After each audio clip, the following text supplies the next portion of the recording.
Hosts and guests are their own and do not necessarily reflect the position of the management and staff of Guardian Network.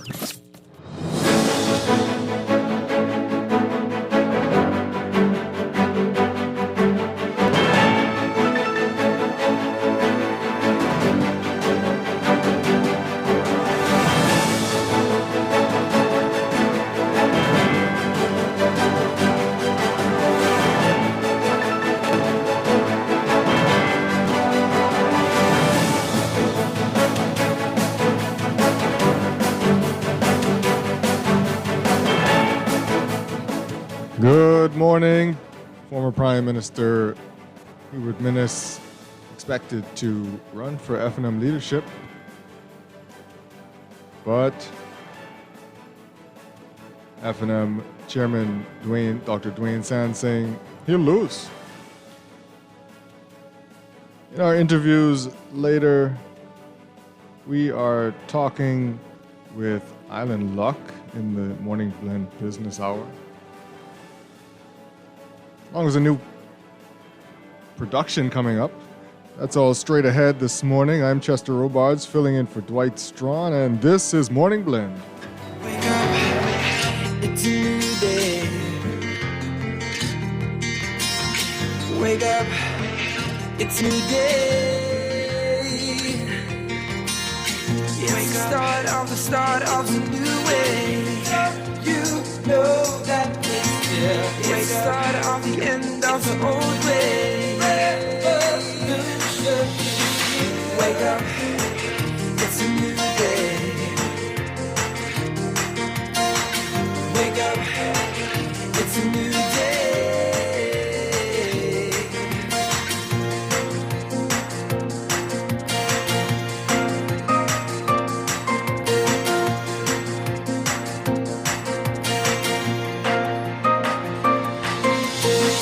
Wake up, it's a new day.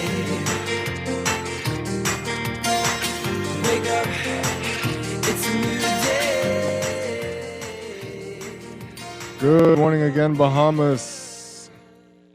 It is Friday, May 3rd, 2024, and this is Morning Blend on Guardian Radio 96.9. I'm Chester Robards, still filling in for Dwight Strachan. You will be joining us this morning, and we're excited to talk about some of the things on the show this morning. In the 8:30 hour, we'll be talking with Florida Prep Institute, so stay tuned for that. But first, it's time for the overnight, the latest breaking news from while you were sleeping, and the top national and international headlines this morning.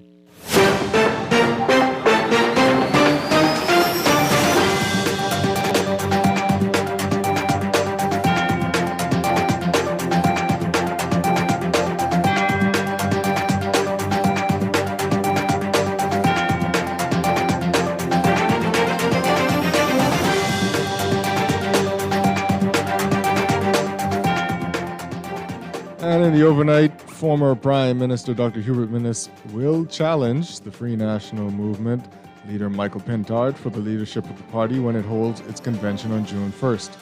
Minnis is scheduled to nominate at 11 a.m. today, the final nomination at noon. Minnis served as F&M leader from 2012 to 2021. Several weeks after the F&M lost the September 2021 election, he announced that he would not run for leader in the November 2021 leadership race. Pintard was elected to lead the party. Minnis' decision to now seek the leadership once again is not surprising, given that there had long been an expectation that he would do so. Still, after the party announced the convention after its Central Council meeting last week, some observers were unsure if Minnis would risk facing Pintard. When asked about Minnis running for leader, F&M Chairman Dr. Dwayne Sands said yesterday, Dr. Minnis is entitled to run, as is every single member in good standing of the Free National Movement. Dr. Dwayne Sands also saying in another story in the Nassau Guardian, former Prime Minister Dr. Hubert Minnis has no chance of winning the leadership of the Free National Movement. That's what Dr. Sands had to say. He said, quote, Dr. Minnis is entitled to run, as is every single member in good standing of the Free National Movement. Any member of the Free National Movement is entitled to run, to throw their hat in the ring, just as Dr. Minnis is entitled to lose, and he will lose. I have no doubt about that. The FNM will hold a convention on June 1st where all positions will be up for grabs. Minnis will nominate for leadership today, as will FNM leader Michael Pintard.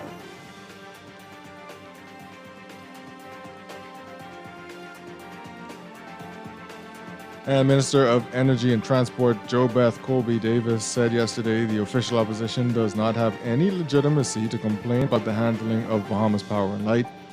Colby Davis was responding specifically to concerns raised by the opposition in the House of Assembly during debate on the Electricity Bill 2024 and the Natural Gas Bill 2024, that the bills were too lengthy and complex to debate together and in only one sitting.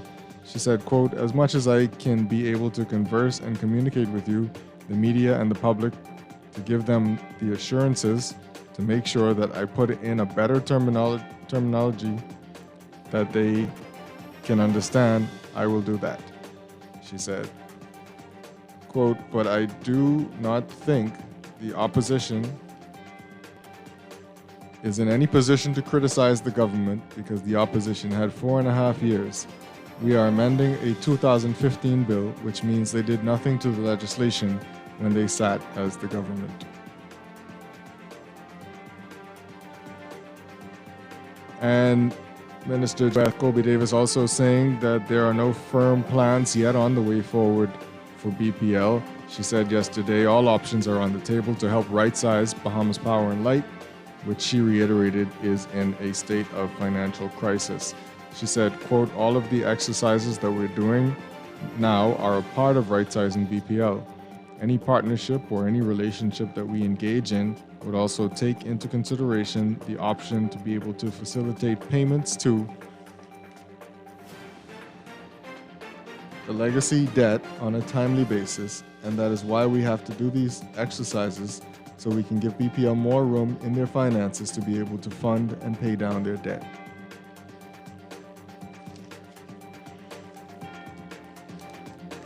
And Father Forbes selected Bishop of Dominica. Pope Francis has appointed Reverend Father Kendrick Forbes, Bishop of the Diocese of Roseau, Dominica, the office of the Archbishop of Nassau, announced yesterday. Father Forbes, now Bishop-elect, was born in Nassau on August 20th, 1975. He attended primary and secondary school on Long Island and entered the seminary at St. Menrad, Indiana, U.S. in August of 1994. He earned a BA in history in 1998 and a master's in theology and a master's of divinity in 2002. He was ordained a priest of the Archdiocese of Nassau on June 11, 2002.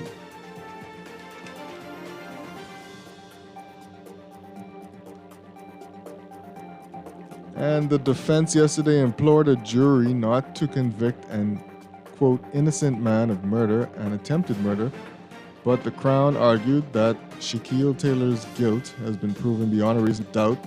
Taylor is on trial for the October 18, 2021 murder of Ronaldo Woodside and the attempted murder of his girlfriend, Claudine Turner.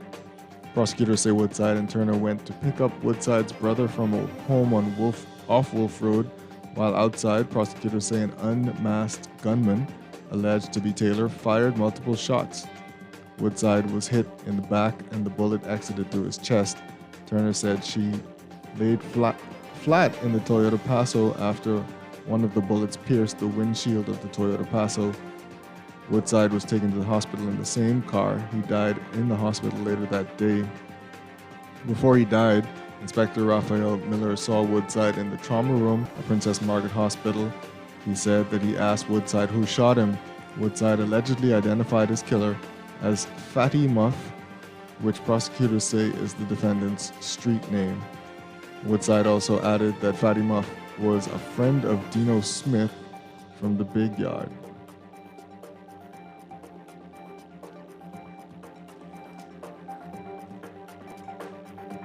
In international headlines,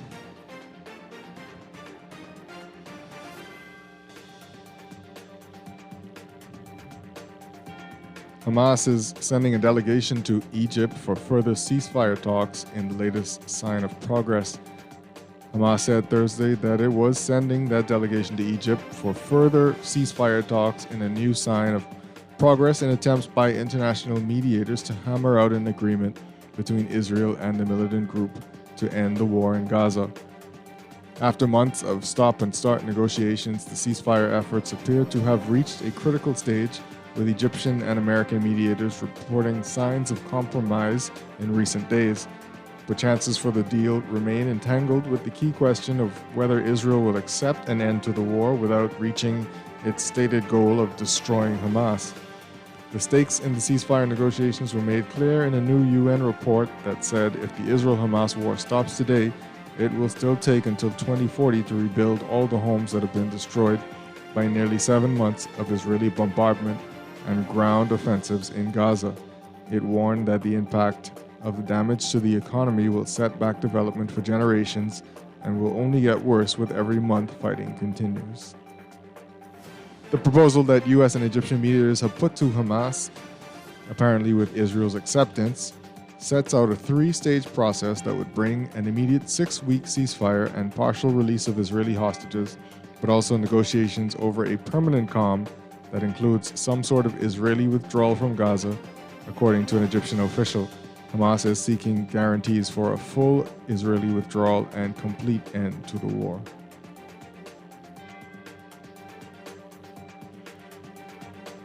Let's take a look at sports now.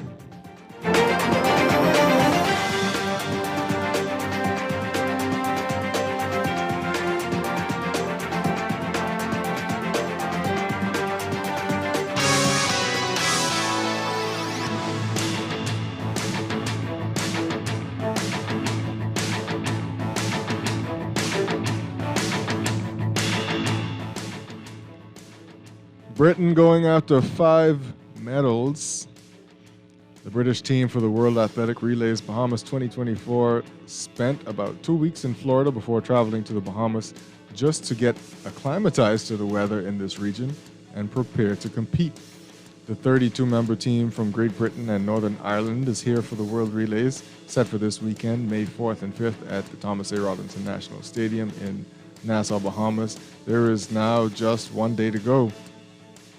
Darren Campbell, sprints coach for the British squad, likes their chances. They won 3 relay medals at last year's World Championships in Budapest, Hungary, and Campbell is hopeful for much of the same, if not more, at the World Relays this year. He says, quote, "We're extremely excited. It's a beautiful place and we're ready to go." He said, "We had a really good 12-day preparation for this competition. It's good to finally be here to experience the culture and get ready to compete."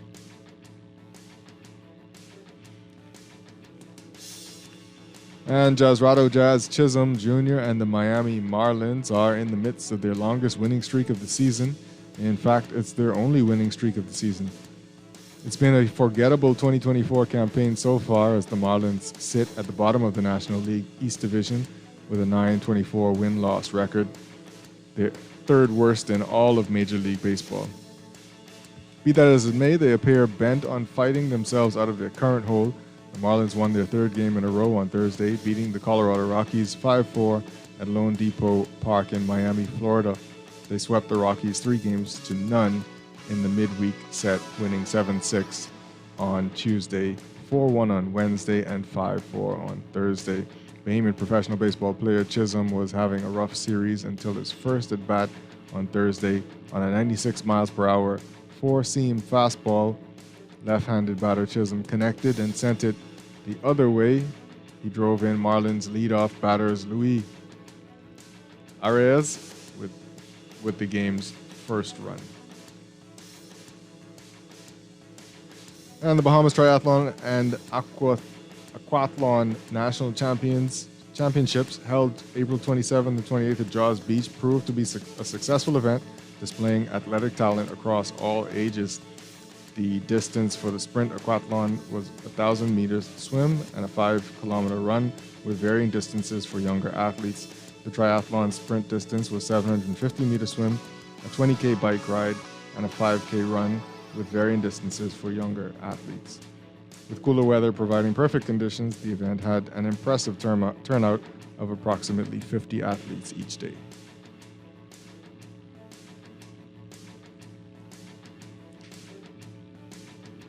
In sports overseas,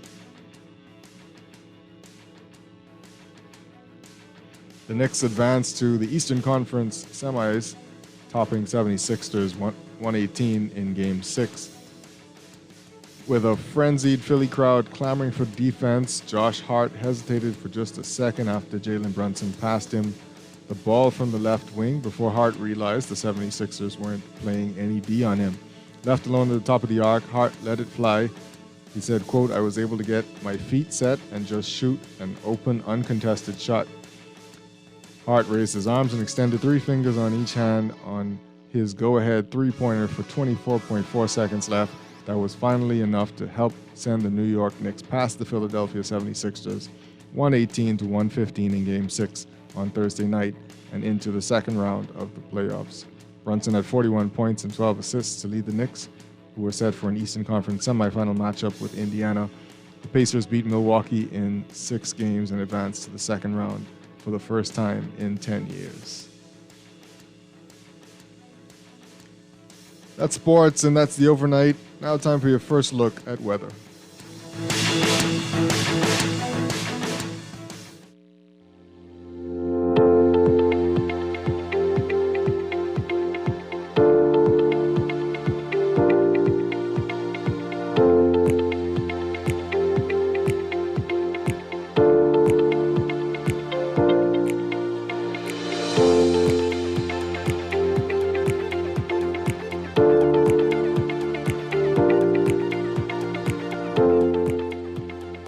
And here's your weather for today, Friday, May 3rd, 2024. Your general situation: a mid to upper level troughing combined with tropical moisture across the southern Bahamas will continue to support some showers and thunderstorms across the southeast Bahamas, as well as the Turks and Caicos Islands today. Surface high pressure centered north of the area will promote drier conditions and moderate breezes across the remainder of the islands. In special warnings, there is a marginal threat for waterspout activity, mainly across the southeast Bahamas today. Beachgoers should remain vigilant along Atlantic shorelines due to the slight risk of rip currents due to a dry air mass in place across the northwest and central islands. The threat for brush fire will remain elevated. For the northwest and central Bahamas, weather partly to mostly sunny and warm with the chance of a few spotty to isolated showers and or thunderstorms today. Expect mostly fair and mild tonight. Expect mostly fair and mild weather tonight. Gusty wind and higher seas can be expected in showers and thunderstorms. Winds northeast to east at 10 to 15 knots. Seas 2 to 4 feet over open waters. Slightly higher along Atlantic exposures. For the southeast Bahamas, weather partly cloudy to cloudy and humid with scattered showers and isolated thunderstorms today, becoming fair to partly cloudy tonight, with a few isolated showers possible. Gusty wind and higher seas can be expected in showers and thunderstorms. Winds northeast to east at 10 to 15 knots. Seas 2 to 4 feet over open waters, slightly higher along Atlantic exposures. Your high temperature today, 84 degrees Fahrenheit, 29 degrees Celsius. Your low temperature, 73 degrees Fahrenheit, 23 degrees Celsius. We'll have an extended look at weather for you later in the show. But when we come back, we're discussing some of the day's top stories. That's when Morning Blend continues here on Guardian Radio 96.9, home of fresh news and smart talk all day. Wake up, it's a new day. It's the start of a new way. You know that it's the start of the end of the old way. Wake up, it's a new day. Tired of banks forcing you to use technology to bank the way they want you to? Your convenience is important. So no matter what your banking needs, Commonwealth Bank's friendly staff are always available in branch for that personal one-on-one service. But when you choose technology, our online and mobile banking app offers you state-of-the-art functionality. The choice is yours. Commonwealth Bank, Bank the way you want. Looking to elevate your gadget game or a tech trouble simply slowing you down? Escape to a world of innovation at Custom Computers, your go-to store for the latest cutting-edge tech. When you need to upgrade your life with the best from Apple and Windows, or your device needs a little TLC, the Custom Computers Know-How Store is the destination for unbeatable expertise and quality repairs. With 2 convenient locations, there's a Custom Computers near you on Patton Street in Palmdale and Caves Village, or call 396-1100. Get ready for another exciting Fish Fry Friday, May 3rd at Margaritaville, downtown Nassau. Kicking off the month of May, celebrating Nurses Month. From 6:30 p.m. to 11:30 p.m., featuring the Big Band Visage and DJ Beats. We salute all the nurses as we celebrate Nurses Month at Fish Fry Friday. Me girl call and ask if I leave home. Well, I tell she are real close. Girl, I almost did. Admission $25 general, $55 for the Bahamian Buffet at Vacation Cafe and the party. All government workers get $5 off their entry with your work ID. You can win passes to dine at Vacation Cafe and passes to the water park. So make your plans to be at Fish Fry Friday. For the best in Soca Bahamian and your favorite old school jams. Fish Fry Friday, Margaritaville, downtown Nassau, 12 Old Bob, May 3rd.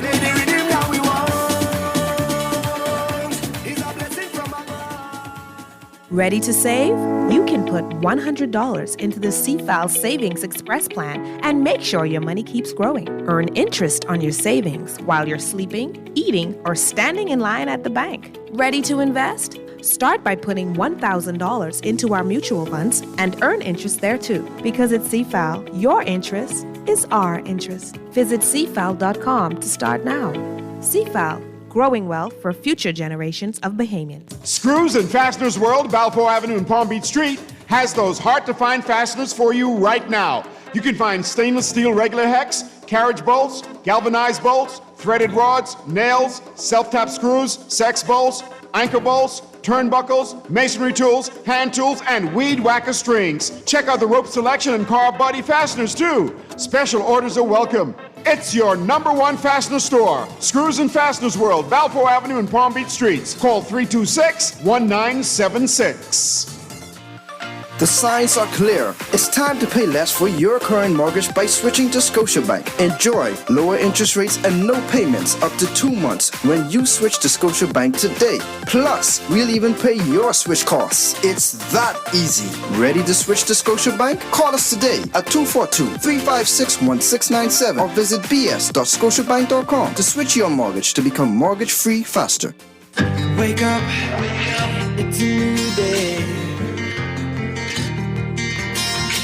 Wake up, it's a new day.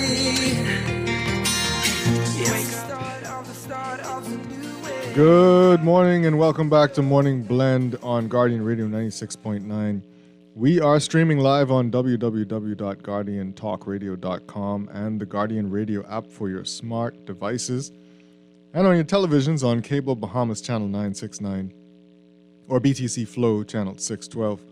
Guardian Radio is all over social media. We're on Facebook, Twitter, and Instagram. I'm Chester Robards. Joining me again today, Tej Grant Jr.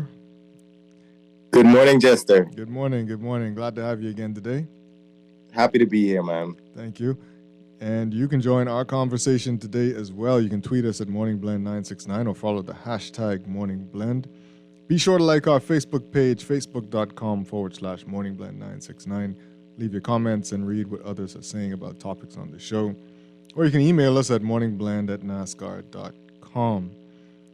Or you can text us on the Guardian Radio text line powered by BTC. Text us at 422-GR96. That's 422-4796. Standard text rates apply. Of course, we'd love to hear your voice. You can call us today, 323-6232. 325-4316, 325-4259. Or you can call us toll-free from the Family Islands, 242-300-5720. Also coming up this morning, more weather and traffic. In business news, we're talking about a new production that is coming up, as well as supposed to be talking with Island Luck about their anniversary.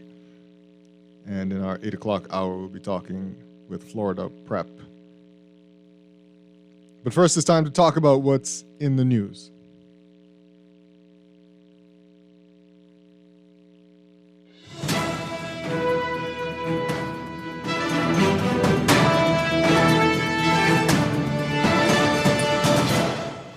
We should have started off with that song.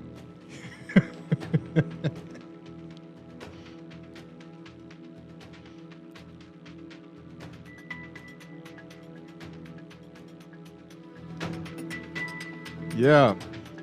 So, in the news, the top stories in the Nassau Guardian. Menace seeking leadership of the FNM. Menace seeking leadership of the FNM. And the next lead story, San says Menace will lose. It's a Friday. Let's keep it lighthearted today. Come on, man. Run it. You can run it. But tonight, don't call it a comeback. I've been here for years. I'm rocking my pants, put souls in fear, making the tears rain down like a monsoon. Listen to the bass go boom, explosion, overpowering over the competition. Listen,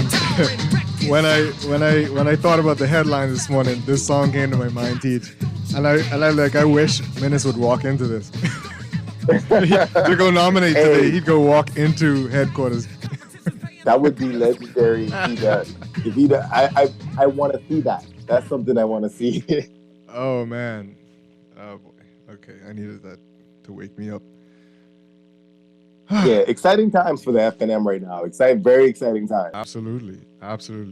And I think today, in this first part of the show, I want to hear from everybody about what they think about Menace's past leadership. What do you think he's learned from his time at the top of the helm of the country? I don't know. Like, what things he did that were great during his time, and what things maybe were not so great. Obviously, people are going to bring up the pandemic, but he was more than just the pandemic. He had to sit through Dorian too. And how do you think he handled that?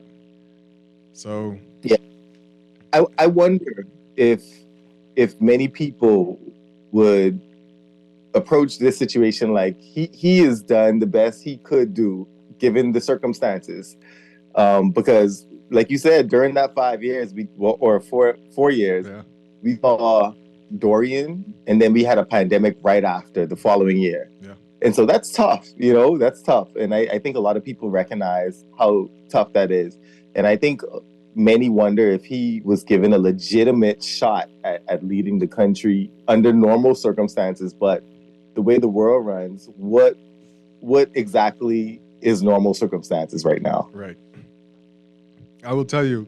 So I'll give everybody an opportunity to grade Dr. Menace, because there is, at this moment, there's a chance that he could pop back up as FNM leader, and then later on in 2026, possibly, who knows, become leader of the country again. But I'll tell you from a media perspective, it wasn't great. I'll be honest.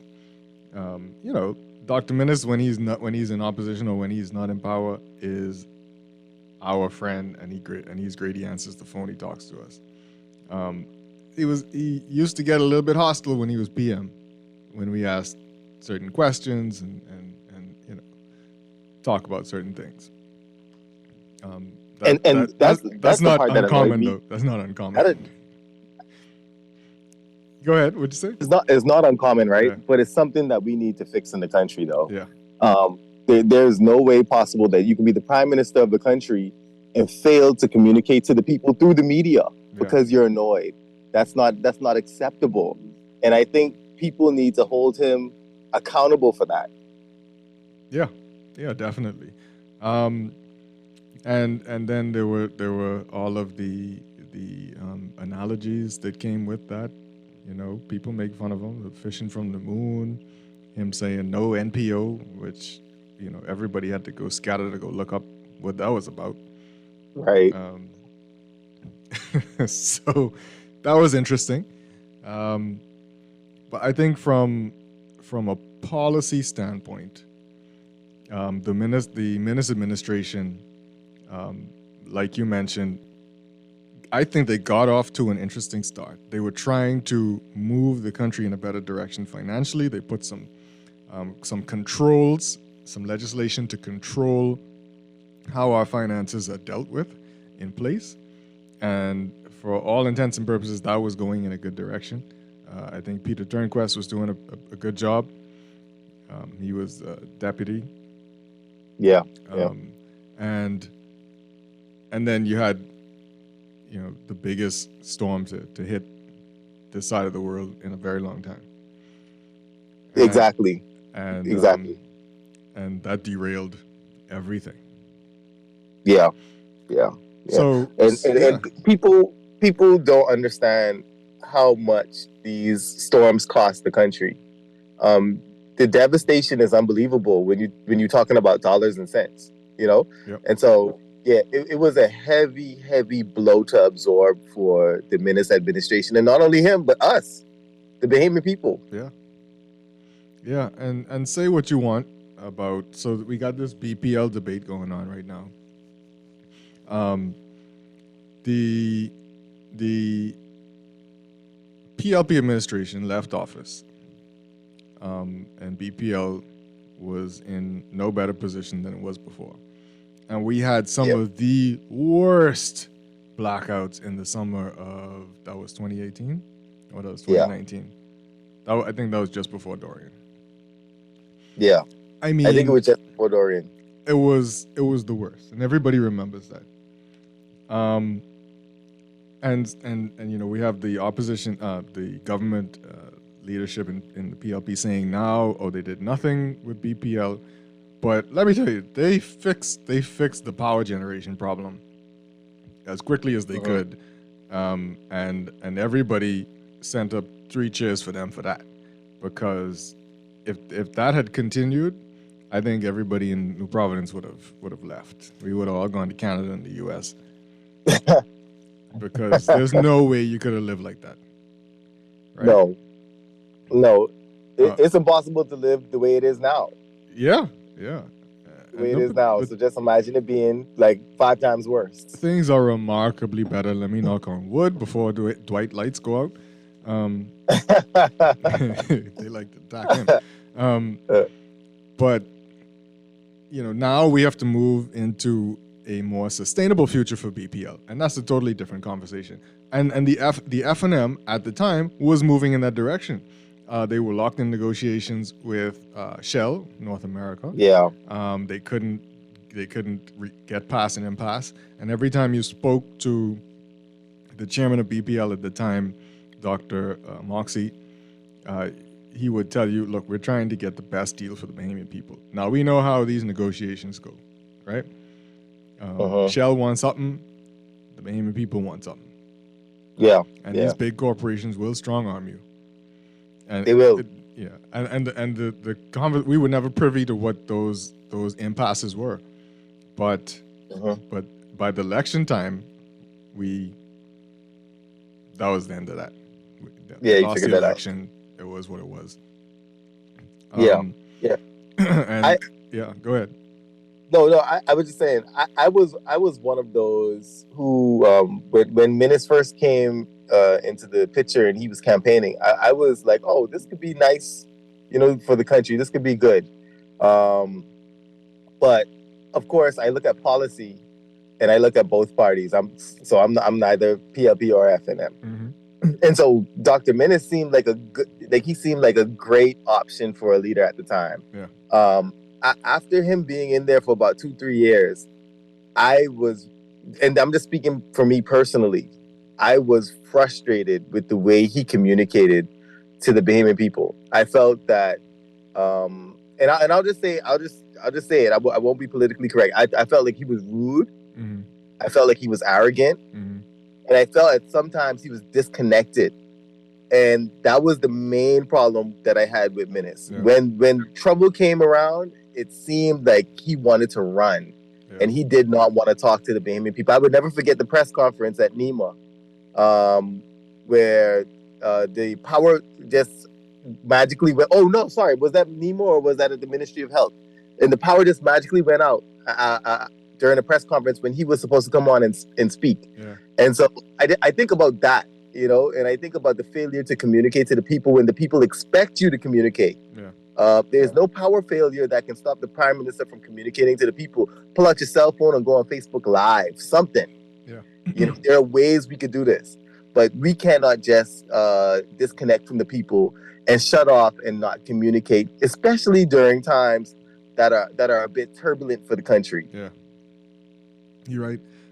What I appreciated too was that he didn't take a portfolio early on, right? And he allowed people who understood their ministries to deal with their ministries. You never know what happens in cabinet. He could have been a complete, he could have been. You don't know. Taking over the entire conversation about what they have going on in their ministries, but he didn't take a portfolio. He gave everybody whose lane it was to put them there and let them stay there. And for the most part, everybody in his cabinet, I think he chose well. That's an important part of a prime minister's job, to choose cabinet ministers well, and I think he did that. He did that well, but those guys were always accessible. I mean, let's also be real with that. There were one or two ministers that were not qualified. Well, I say you get everything right. Yeah. And there's one. There's one that I can think about right now. I think about her, and I know everybody else is thinking about her right now.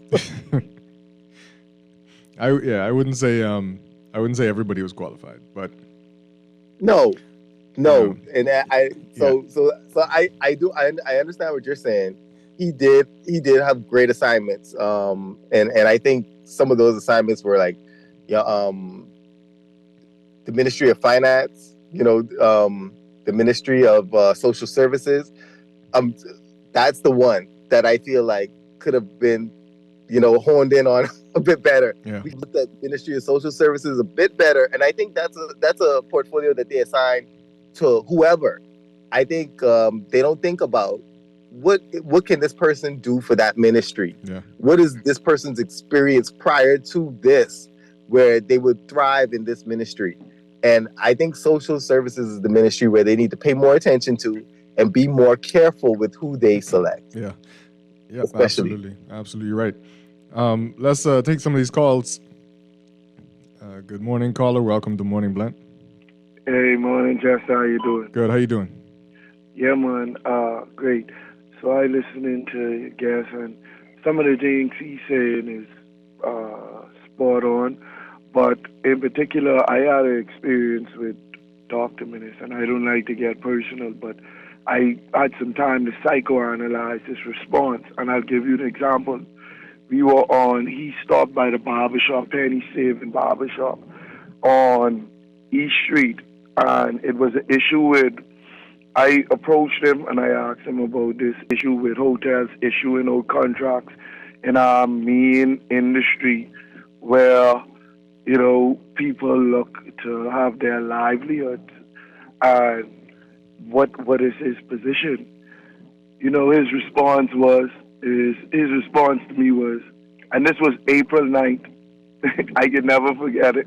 His response to me was, "How you find me, man?" Just like that. Say, how you even know I was here?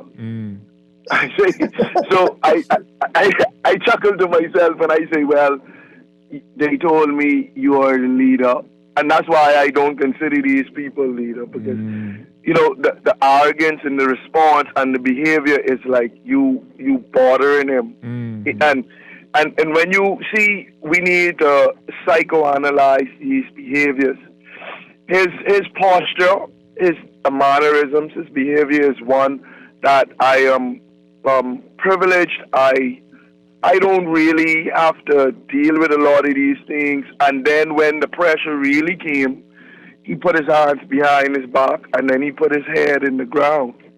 And amongst all the policies that you could create, the truth is to take the leadership we need to take our country to the another plateau. We're gonna need some people who are able to stand up, not to the politicians in the Bahamas, but to the global world, and then say, you know what, I am not going to bend over. It's not going to be business as usual. We are going to look for some new ways to transmogrify our island state. And I believe when the going gets rough, more than any critique you could ever have on Hubert Minnis, I believe that when the going gets rough with that brother, I think his lifestyle, his background, his life privilege will show, and he will do the first thing that will ease the pressure that may not be for the best of the Bahamian public. That's where arrogance comes from, is this point of, I don't need to deal with it. I have no reason to deal with it beyond the pomp and pageantry. And one more thing, if you really look closely at him, right, because he isn't a great orator and he doesn't speak with power and authority, that is another part of his downfall. And I think his speech impediment is what is enable that ignorance, and he gets scared, he gets flustered. He doesn't seem like a person that has ever dealt with adversity. And I believe when the going get rough, he will continue to run. And that's why I think it's time to give people like Michael Pintard an opportunity. He said something on your show yesterday with how he looks at laissez-faire capitalism. It's interesting. I interested in it, but I think Hubert Minnis is not a person that will be able to take us to the next level. And I'm not an F&M. All right. Thank you so much. Appreciate it. Let's take this next call. Good morning, caller. Welcome to Morning Blend. You there? Good morning, caller. Welcome to Morning Blend. Yes, good morning to both of you, Teach, and to yes, good morning. to you, Chester. Morning, Alan. Let me ask you a second, Teach and Chester. When Dorian struck, right? How much months were we into the Minnis administration? Months? No idea. 31 months and 21 days. No, it wasn't. I didn't calculate my hair. It was different. It was almost 2 years or so into the administration. Remember 2017? 2017 was that election, yeah. Mm-hmm. Right. Was that May 20, or was that? Right. So he came in, I'm saying, but so when you go from 2017, right? Then you have May, June, July, August, September, right? That's like 2 months short of his 50% role. So we could judge him by his midterm from that point. Now let's take into the fact that we like to use the word Dorian hit the Bahamas. Dorian hit Abaco and Grand Bahama, which was 20% of our economy. How did he handle, even from that short period from there to COVID, the 80% of the economy, or even 75% of the economy? See, then when COVID came, it gave opportunities. This is when leadership is tested. A captain isn't tested anchored into the harbor. He's tested at sea. True. And so when we go back in the past and look at how England performed during certain crises, look how even Perry Christie, who handed Minnis the lowest bar there is for anyone to be judged against. Okay? So what happens is these broad brushes that we like to use. Now let's go back to 2017. By December of 2017, Minnis was apologizing to the Bahamas, front page of the Guardian and Tribune, for being a lousy leader. This is his personal apology. You remember that? Yes. Now that you say it, yeah. Yeah, see, what I'm saying is, I can take you month by month during his first half of the term and give you a list of mistakes that you wouldn't even expect from a rookie. That question again. Minnis had the highest level, $70 million, 60-something million dollars of consultants the country has ever had. A small company, when you have let's put $5 million a month of consultants advising you, do you know what type of consultancy some small firm would do with the same size or some startup would do with $5 billion just to give to consultants? Yeah. Okay? Yeah. See, I'm saying this, Minis failed us in the most opportune time when leadership should have been exemplified. Now let's go back. Let's go back to when what the people said about Minis. Brown McCartney, he's a liar. What's the guy from Long Island? Abaco at Long Island. He said that he doesn't keep his word. Then you have the dissident with 8 or 6 or whatever it was. They said the same thing. He lacked everything. And Minis out the gate sought to prove every single one of them right. In his behavior, within 2 to 3 months, he said that the media need to sit down and shut up and do as he says, not as they see. Okay? Right. And he maintained that with his NPO all the way through. See, I don't know, maybe my memory is better than most, but I could take you month by month and show you the most failed leadership of our country was during the first 24 months. And then we parked it when there was opportunity to shine. And we like to use other countries. If you just go and use other countries' comparative size, comparative economy and everything, we could go and look at it. The Bahamas did not shut down on the 19th. And when it gave us opportunity, do you remember the committee that he formed that he only brought us back after months and months of preparation for under COVID, that he only brought us back an executive summary of what to do next? Yeah. Then he came back at the end and said that he has plans for everything else. He says that, we have a headwind coming, but it's none of your business. It's all about me. Then he promised us that he would take us to the end, and then he woke up one day and quit. Not even tell any of his ministers. Cabinet, his entire ministers didn't even know there was an election. And I'm saying is this, that's not leadership. If that is our standard of leadership, we in a country are in trouble in the most trying time when there's a global shift of the dynamics are changing from digitization and everything else. We do not need to be anchored in the past. We're having problems right now with the PLP making promises of a digital platform called the Blueprint for Change that they have yet to open up. We need leadership that has the understanding to grasp the collective intelligence of all of us, locally and internationally as Bahamians, and formulate a plan and a path going forward. Yeah. It doesn't lie in one man. It doesn't lie in Minis, and he's proven it. Yeah. It doesn't lie in Brave, and he's collectively approving it. And it won't lie in Michael Pintard exclusively. But one thing that he has demonstrated is the ability to reach across borders from day one. Mm-hmm. He go listen to Parliament. He's been begging the PLP. Mm-hmm. Let have participatory democracy where the opposition gets to have adequate input in shaping policies, and even if you don't follow us, give us an opportunity to be heard. And what did this government do? It says freedom of information is not important. Integrity is in with garbage.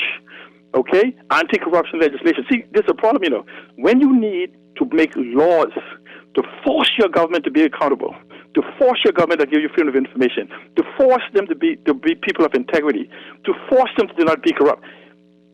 When you need laws to force your government to do these things, then you're really in trouble as a country. Mm-hmm. This is just getting past our 50th anniversary. Yeah. We need to get rid of leaders that are cemented in the past and deny us of the future. Absolutely. Absolutely. Right. And even Mr. Davis right now is proving that point. What I'm saying to you is that we have to look forward to the choices on the table today. And I'm telling the F&M, if you want, how they say, I'm ending saying this. For the 227 weeks that Minis govern, 227 weeks in one day, if they want 227 mistakes that Minis made of action and inaction, bring him back. If they want 2 months of his failures, 1,590 days, if you want to talk about the other 236 days, or whatever amount of days that he had to continue his agenda to prove it, let me ask you a question, Andy. Has Minis actually told us what his agenda is, what he could have done better, how he's going to do it better, what is his new policies, what is anything else? No. He is sought to undermine. He acts as a termite in his organization to make an independent. The most important thing, teacher, you should know this. Opposition is to hold the government accountability. But how do you hold accountability when somebody's in there trying to drill a hole in your ship? Yeah. And then now you say you want to govern the ship that you try to destroy? Yeah, thank you. Then you want to eventually govern the country? This is ludicrous that Minnis should skip 11 o'clock today. He should. Because he's going to cause us to relive the misery that we enjoyed on here. All right, Thank you so much. Thank you. We got to get some more calls. Let's try to get to this next call. Good morning, caller. Welcome to Morning Blend. Caller, you there? See Alan talk too long? That caller gone after see Alan. Somebody's calling Alan back. get warm up. Let me just read some of these text messages quickly. Good morning to all. The former PM did well in certain circumstances, but the Bahamian people have rejected him, so it's now time to roll with a new leader. This person says, no, NPO, Hubert Minnis got to go. I like it, the rhyme. This person says, Chester, I think that it would be unreasonable to disregard the life-altering events of COVID and Dorian. That being said, leaders rise to the occasion, period. Like many of our leaders, his desire for the office was exposed, albeit more than most, proved to be more than his desires to truly lead the country. They are two totally different things. Understood. I'm not gonna say that he came in there with his own agenda and he wasn't country first.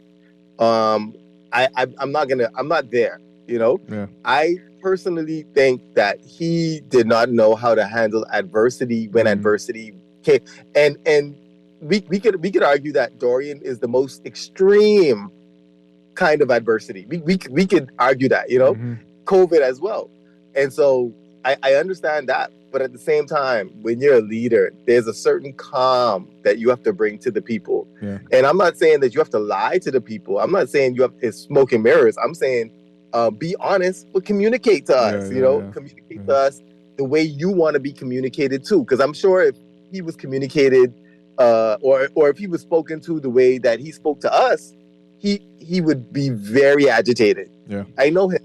Yeah. And so I think that's the problem. And also another thing, Chester, he has had an opportunity to run the country.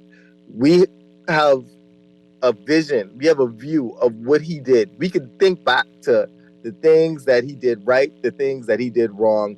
We can't do that with Pintard. Mm-hmm. With Pintard, all we can say is he's been a great opposition leader. Mm-hmm. That's it. He's been a great minister. That's it. Yeah. But you cannot say that he's been a great prime minister or he's been a not so great prime minister. But we can say that about that's all we could have said about Hubert Minnis when before he became prime minister too. So yeah, all we ever heard was he was the greatest representative for Killarney ever. For Killarney though, Yeah. And what are the needs of Killarney? Right, exactly. What are the needs? So you're talking about a Killarney. We're not talking about Engliston. Right. You understand? That is a difference. And so I think those things have to be taken into consideration as well when we're talking about, but Minnis, in particular Minnis, I'm not saying that he's a bad guy. I'm not saying that he's a horrible politician. There are things that he does well. I just think that adversity is not his cup of tea. He cannot take us through hard times. Yeah. He's not the pilot to fly us through turbulence. Yeah. He's the one that will abandon the cockpit. Yeah. Let's try to take some more of these calls before we got to go to break. Good morning, caller. Welcome to Morning Blend. Good morning, caller. Let's take this next call. Good morning, caller. Welcome to Morning Blend. No, not there. All right, some more text messages. Dr. Minnis was the worst PM ever. He didn't understand people. The voters were waiting for answers to the press questions. He was arrogant and spiteful. He caused me not to vote F&M for the first time ever. He had low-lying fruit things that he promised to do but refused to do it. Tell him go mind your grandchildren. Okay. So we've only had 5 prime ministers, right? So saying that he's the worst ever, that's not saying much. But if now in the States, if somebody says Trump was the worst president ever, that's saying a lot because we have 44 before him. Yeah. 44 presidents to look at before him. Wow, you're the worst out of 44, Yeah. But saying that he's the worst out of 5, that's nothing. That's really nothing. Let's try to take some more of these calls. People calling in. Good morning, caller. Welcome to Morning Blend. Morning, Chester. Good morning to you, Kev. Good morning. Good morning. Boy, I don't know. I only have one question to ask Dr. Menace, and I know they listen to these talk shows, right? He's coming back.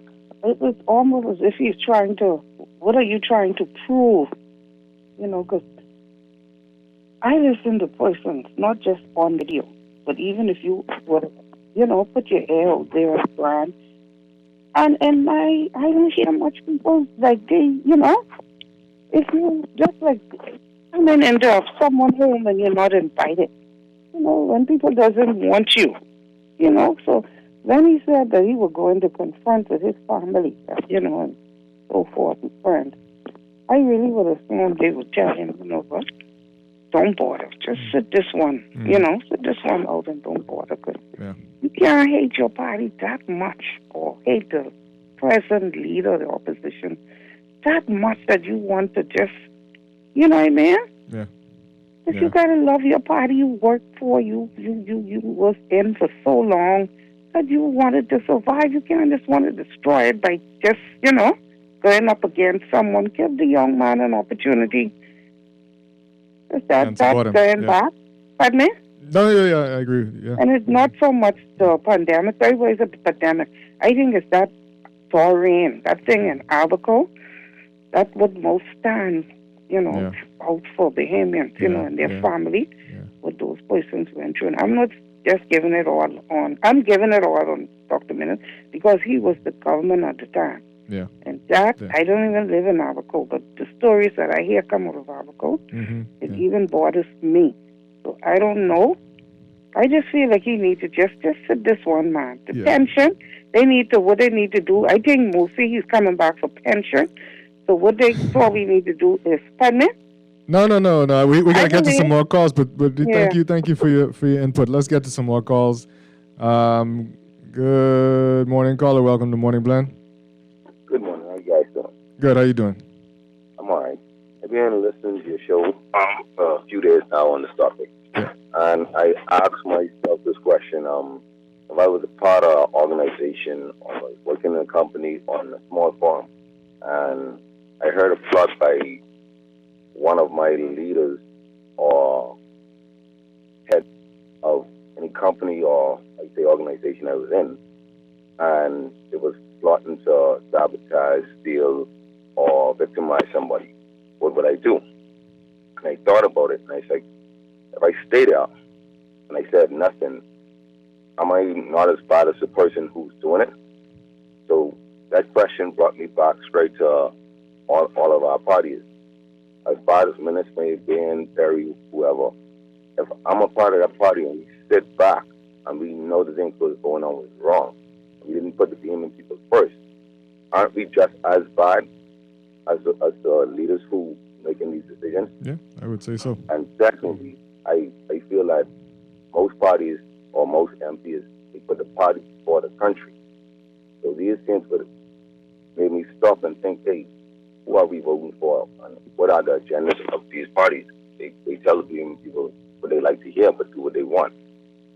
That's just something I wanted to bring across to the BM people. Like, we really need to stop and think who we putting in charge of the affairs of the country. Yeah. But guys, enjoy your day. Thank you for calling. Have a good day. Let's take another call. Good morning, caller. Welcome to Morning Blend. Hello. Yes, good morning.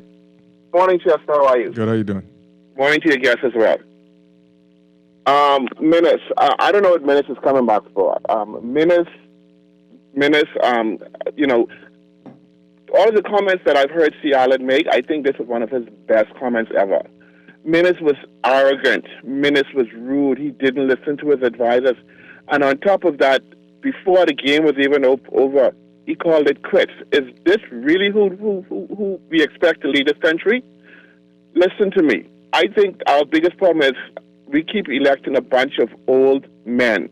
We need to stop that. We need to get young people on board who have innovative ideas on how to move this country forward, who have new ideas, who will actually listen.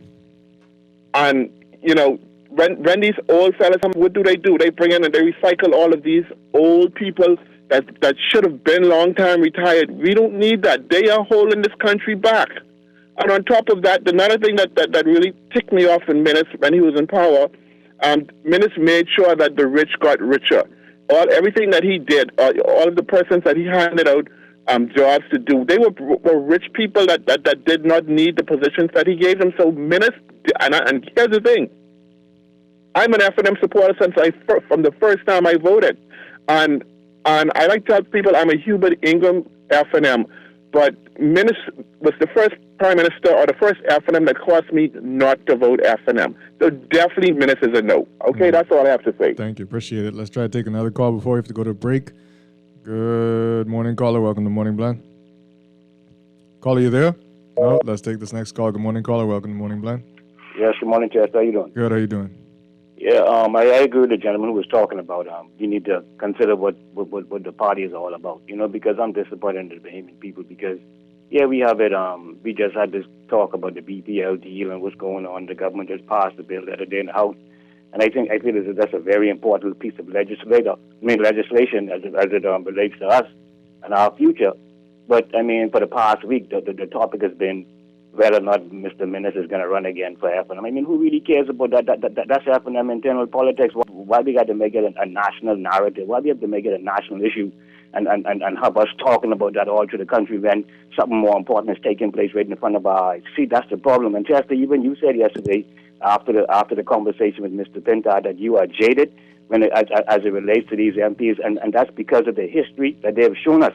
It is a pattern. You know what I mean? It's a pattern that they've shown us that they don't care. We continue to allow the same things to go on, expecting different change. I don't understand how we allow them to come year after year. They give us some kind of talk about what they want to do, and then we go, oh yeah, that sounds like a good plan. Oh yeah, I'm going to do. It's like we retarded. It's like we retarded. Listen, why don't we as a people, right, argue to put in place? These men go in there and they create acts and bills and they do reforms to suit their purpose. When to fit their things. Why we don't make them put bills in place or legislation in place that guarantees us a way to punish them when they don't do their job or when they are involved in corruption? Look how much corruption and things is going on. Well look how much millions of dollars go missing every year. Look at the debt of this country, and all we do is sit around and talk about politics. We got to change, man, because look here. We do. We got to go to a break too. Sorry about that. Before we run out of time, thank you. So many calls coming in, a lot of text messages. Hopefully we could get to read them before we get to our guests in the 8:30 hour. We'll be back on Morning Blend. Competition's paying the price. I'm gonna knock you out. Mama said knock you out. This is Guardian Radio 96.9 FM, Nassau, Bahamas. Are you buying a home, renovating, or exploring mortgage options? With cash back and up to 90% financing, we'll find the perfect mortgage for you. Pre-qualify in just 60 seconds and get connected with a mortgage specialist today. Visit rbc.com/mortgages/all of you. RBC. Conditions apply.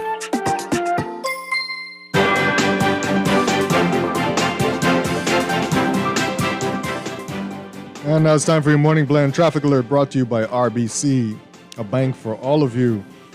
Seems like people are out on Gladstone Road very early this morning. Traffic starting to go slow near Fire Trail Road. And some heavy traffic as you get over the hill there by Fusion Superplex. Over on Malabadla Highway, traffic is backed up past Fire Trail Road now, and it seems to be moving as you get to the roundabout. Maybe there is someone directing traffic there. Traffic building up very heavy at the intersection of Carmichael Road and Blue Hill Road, and traffic backed up on the hill there at Blue Hill Road as you head toward the roundabout. Traffic is creeping closer to Fire Trail Road there on Carmichael. And at the Saunders Beach roundabout, traffic starting to build up there. It's flowing, but it's building.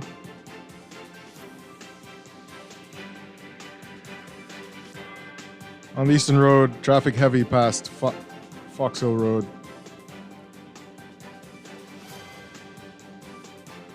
And as you get closer to Village Road, it starts to loosen up.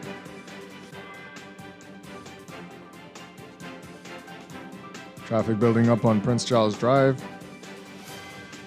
Looking pretty thick there at the intersection with Beatrice Avenue.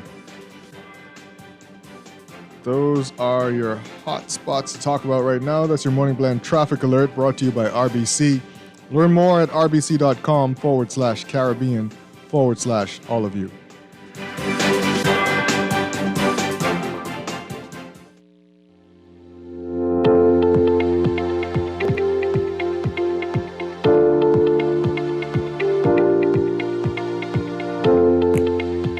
And now at 7:46, it's time for your Morning Blend Weather Check brought to you by Easy Car Sales. Your general situation, a mid to upper level trough, combined with tropical moisture across the Bahamas, will continue to support some showers and thunderstorms across the southeast Bahamas, as well as the Turks and Caicos Islands today. Surface high pressure centered north of the area will promote drier conditions and moderate breezes across the remainder of the islands. In special warnings, there is a marginal threat for waterspout activity, mainly across the southeast Bahamas today. Beachgoers should remain vigilant along Atlantic shorelines due to the slight risk of rip currents due to a dry air mass in place across the northwest and central islands. The threat for brush fires will remain elevated. For the northwest and central Bahamas, weather partly to mostly sunny and warm with the chance of a few spotty to isolated showers and or thunderstorms today. Expect mostly fair and mild weather tonight. Gusty winds and higher seas can be expected in showers and thunderstorms. Winds northeast to east at 10 to 15 knots. Seas 2 to 4 feet over open waters, slightly higher along Atlantic exposures.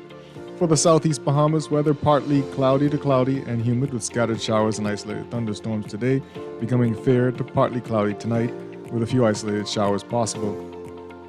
Expect gusty winds and higher seas that can be expected in showers and thunderstorms. Winds northeast to east at 10 to 15 knots. Seas 2 to 4 feet over open waters, slightly higher along Atlantic exposures. Your high temperature today, 84 degrees Fahrenheit, 29 degrees Celsius. Your low temperature, 73 degrees Fahrenheit, 23 degrees Celsius. In extended weather for this weekend, troughing across the southern Bahamas will gradually exit the area, giving way to building high pressure across the area. This will lead to mostly dry and warm conditions across the island chain through the weekend and into early next week. We'll have your outlook for Saturday and Sunday coming up in our 8 o'clock hour. Your weather check brought to you by Easy Car Sales. Easy Car Sales invites you to discover the world of electric vehicles. There are 3 quality brands and many models to choose from. Sedans, SUVs, and pickups are all in stock. Even commercial vans and trucks for your business. The road to sustainability starts with a single test drive. Visit easy242.com and get on the road to a better electric future.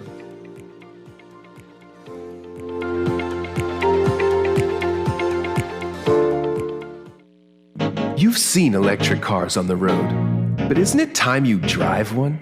Easy Car Sales invites you to experience the smooth, powerful ride and immerse yourself in the luxury and latest tech features. Find out why the Bahamas is going electric. Visit easy242.com and book your test drive now. What are you waiting for? Save money, drive smarter. There's an EV waiting for you at Easy Car Sales. Are you seeking exceptional health care beyond the traditional hospital setting? Introducing Doctors Hospital Clinics, your trusted destination for comprehensive care. Our full-service locations provide affordable services through our Loyalty Advantage membership program and NHI. Experience seamless care with our integrated health system, where your medical history travels with you, ensuring continuity of care. Book an appointment today at clinics.doctorshosp.com. We make primary care easy. In the world of business, technology is not a choice, it's a necessity. And for businesses that demand excellence, there's only one choice for unparalleled support and cutting-edge technology. Custom Computers. You have challenges and we have solutions. Computing, networking, storage, and printing for enterprises large and small, aligned with premium brands like HP, Microsoft, Konica Minolta, and more. Get tech done the right way with Custom Computers. Call the know-how team at 396-1101.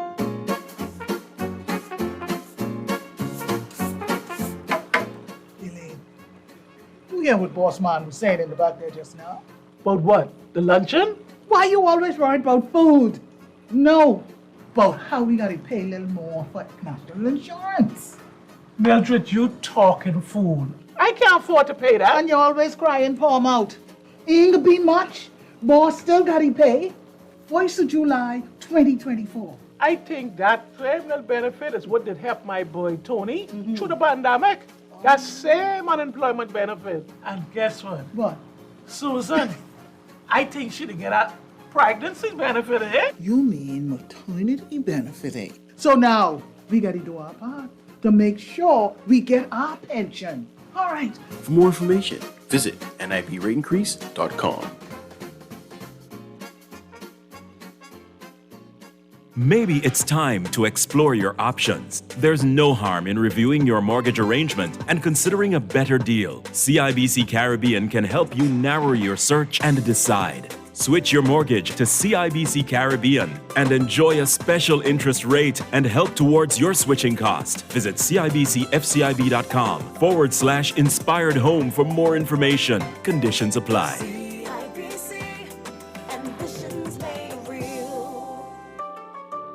Take some advice from your Aunt Angie. If you're going to invest in an exotic pet, choose anything but a Norwegian forest cat. Apparently, they will eat all your jewelry. Before you know it, you're racing to the vet when your cat escapes from his carrier and lunges for your earrings. You crash and your cat swallows your pearls. But if you're smart, you'll have CG Motor Insurance and get the best comprehensive coverage for the price. Get the best comprehensive coverage for the price. CG Atlantic Insurance Agents and Brokers. Good like that. All benefits are subject to policy provisions, including eligibility at the time of service. Here's to the go-getters, the early risers, and the late-night dreamers. You, the visionaries, painting futures in your mind, in your studio, your office, your sacred space. Here's to the adventurers, explorers of every realm. To you, the innovators, turning the cogs of progress. In a world where connection is a lifeline, a pathway to possibilities. Alive is the perfect connection for everyone, every lifestyle, every day. Visit BeAlive.com today. Make Mother's Day one to remember with a delightful Mother's Day brunch valued at $300 courtesy of Haagen-Dazs and Fun Foods Wholesale. It's simple. Just head over to Lickety Split or Super Value locations and purchase a pint of your favorite Haagen-Dazs ice cream for just $8.99. After purchasing, don't forget to write your full name and number on the back of your receipt and drop it into any entry box at the store. You're now in the running for our grand prize drawing, taking place on May 10th. Hurry, this offer ends soon. Happy Mother's Day from Haagen-Dazs. Promotion ends May 8th. In 2023, over 9 million visitors came to the Bahamas. This year, we plan on shattering that record. That's why tourism is everyone's business.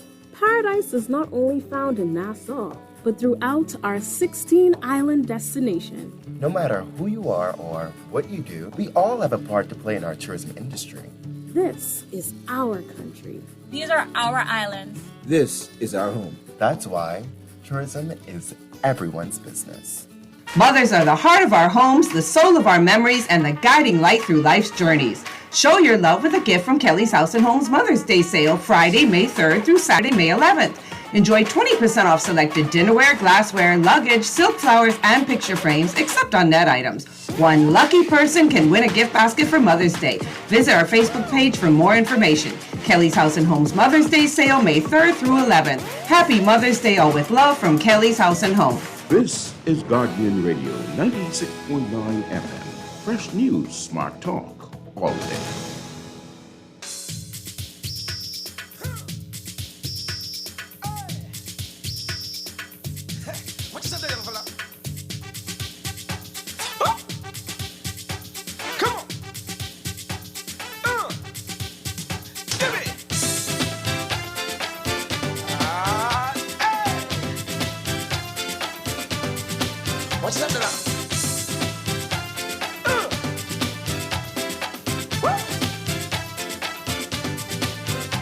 Now Scully is one of the police who get transferred from Nassau, who believe in to get in the old island with every woman did score. His first investigation was a Mr. Russell came back. That's when he made up with Becky, and that's when he met him match.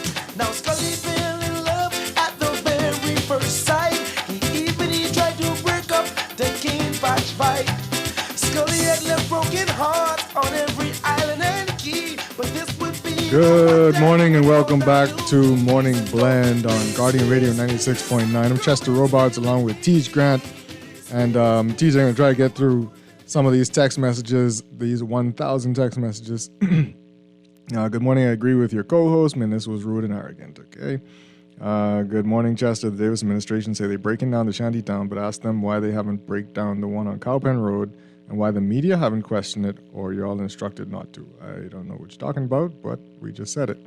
Good morning. This country will never get any better as long as Bahamians continue to recycle these old retired politicians. We want to hear more from the COI.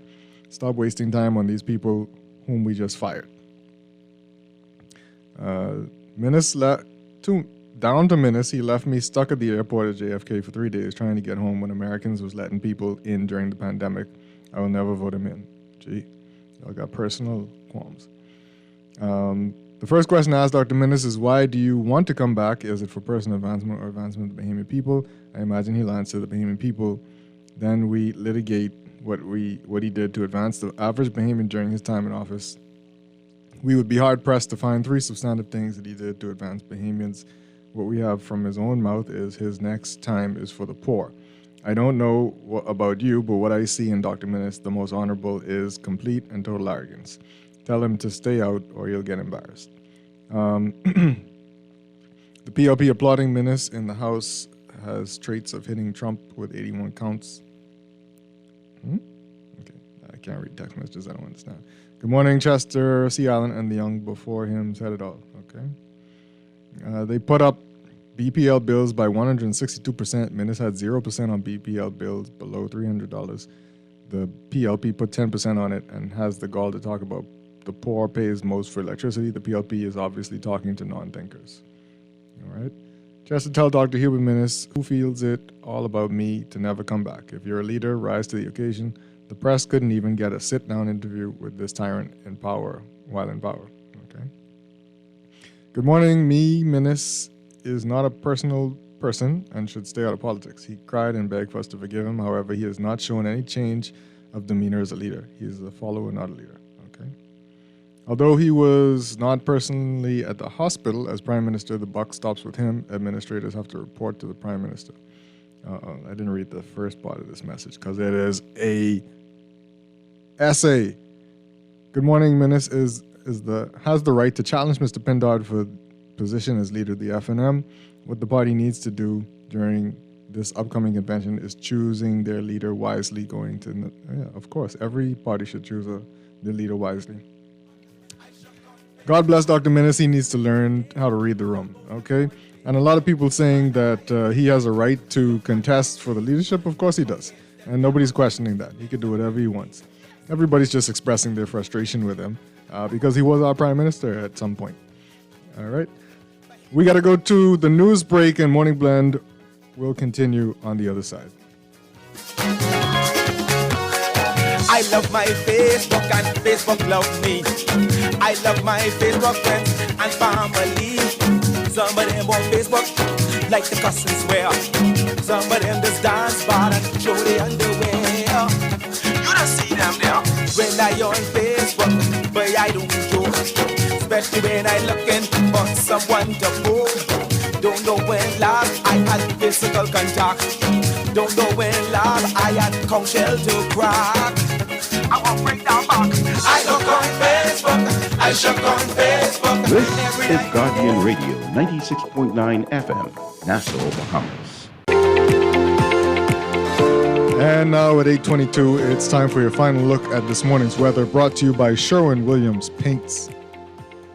Your general situation, a mid to upper level trough combined with tropical moisture across the southern Bahamas will continue to support some showers and thunderstorms across the southeast Bahamas, as well as the Turks and Caicos Islands today. Surface high pressure centered north of the area will promote drier conditions and moderate breezes across the remainder of the islands. In special warnings, there is a marginal threat for waterspout activity, mainly across the southeast Bahamas today. Beachgoers should remain vigilant along Atlantic shorelines due to the slight risk of rip currents. Due to a dry air mass in place across the northwest and central Bahamas, the threat for brush fires will remain elevated. For the northwest and central Bahamas, weather partly to mostly sunny and warm with the chance of a few spotty to isolated showers and or thunderstorms today. Expect mostly fair and mild weather tonight. Gusty wind and higher seas can be expected in showers and thunderstorms. Winds northeast to east at 10 to 15 knots. Seas 2 to 4 feet over open waters, slightly higher along Atlantic exposures. For the southeast Bahamas, weather partly cloudy, too cloudy, and humid with scattered showers and isolated thunderstorms today, becoming fair to partly cloudy tonight, with a few isolated showers possible. Gusty winds and higher seas can be expected in showers and thunderstorms. Winds northeast to east at 10 to 15 knots. Seas 2 to 4 feet over open waters, slightly higher along Atlantic exposures. Your high temperature today, 84 degrees Fahrenheit, 29 degrees Celsius. Your low temperature tonight, 73 degrees Fahrenheit, 23 degrees Celsius. In your extended weather outlook, troughing across the southern Bahamas will gradually exit the area, giving way to building high pressure across the area. This will lead to mostly dry and warm conditions across the island chain through the weekend and into early next week. Therefore, your forecast for Saturday, weather partly sunny, warm, and a bit breezy with the chance of a few brief passing showers during the day. Mainly fair conditions with a stray shower or two can be expected at night. Small craft operators should exercise caution. Winds easterly at 15 knots in the northwest Bahamas and northeast to east at 15 to 20 knots in the central and southeast Bahamas. Seas 3 to 5 feet in the northwest Bahamas and 4 to 6 feet in the central and southeast Bahamas. Your outlook for Sunday, a mix of sun and clouds and breezy with the chance of a few brief passing showers during the day. Fair conditions with a passing shower or two can be expected at night. Small craft operators should exercise caution. Winds east to northeast, east-northeast to east-southeast at 15 knots in the northwest Bahamas and 15 to 20 knots in the central and southeast Bahamas. Seas 3 to 5 feet in the northwest Bahamas and 4 to 6 feet in the central and southeast Bahamas. That was your weather check brought to you by Sherwin-Williams Paints. Sherwin-Williams Paints has got you covered for all your painting and equipment needs. Visit Sherwin-Williams Paints online or in-store today.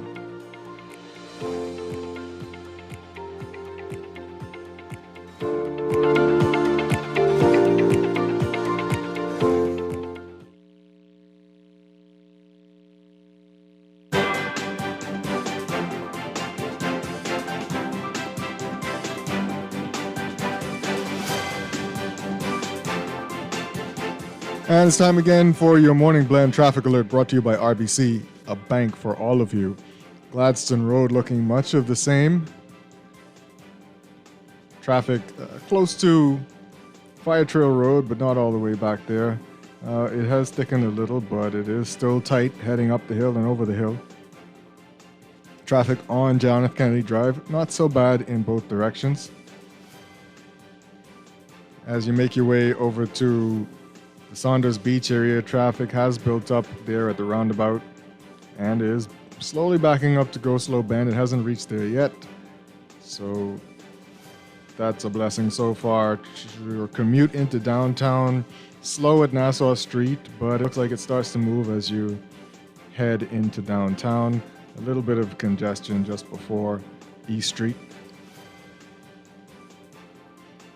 On the Eastern Road, traffic is much of the same as well.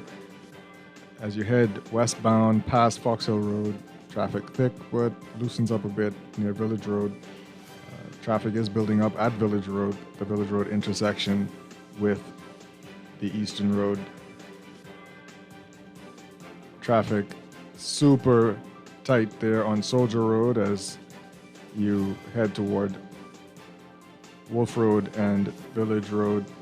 Bernard Road, some pockets of traffic, but it seems to be flowing there.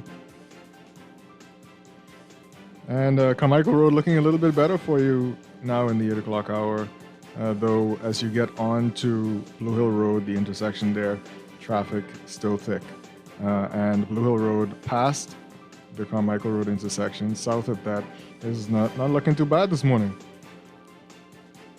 If that's your usual route, you got a nice little break, it seems. That's your Morning Blend weather traffic alert. It's brought to you by RBC. Learn more at rbc.com/Caribbean/all of you.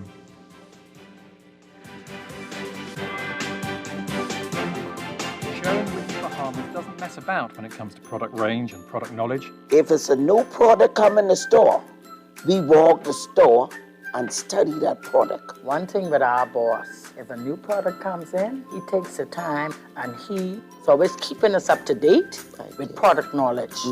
And we just had 9 weeks of different products that we had to study, and we had exams at the end of each product. Yeah. The only way we can sell the product effective, we have to know that product. Yeah, that helps us to relate to our customers. It gives us better knowledge to know what product to introduce to them. You understand? So we can know what product to give them to use and what product not to give them to use.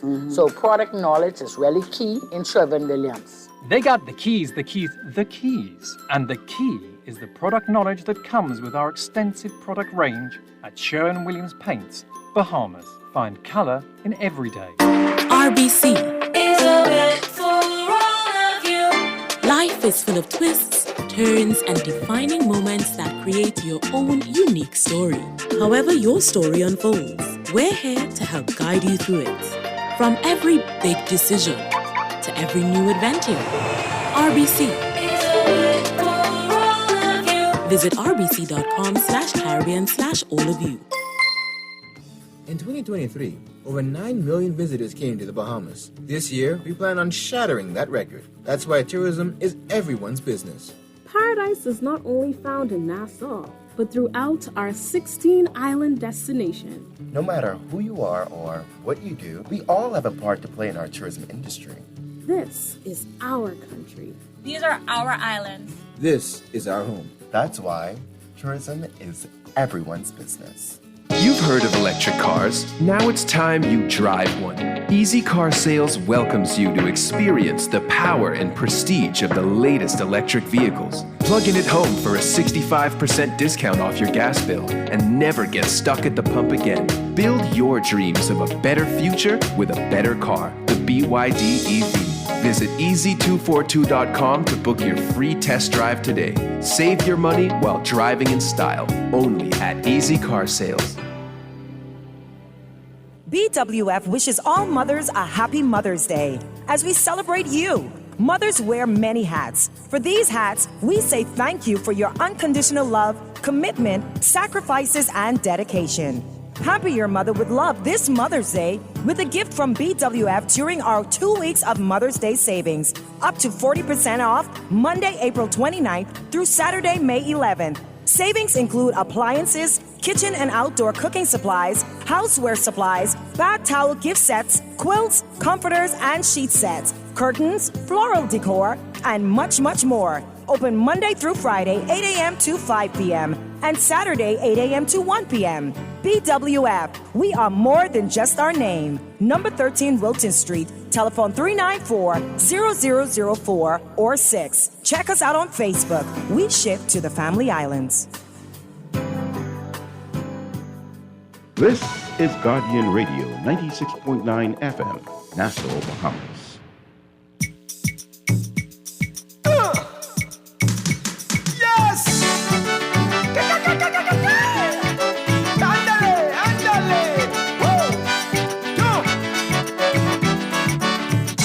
Wife, I used to treat her nice. Me and my wife, we used to live so nice.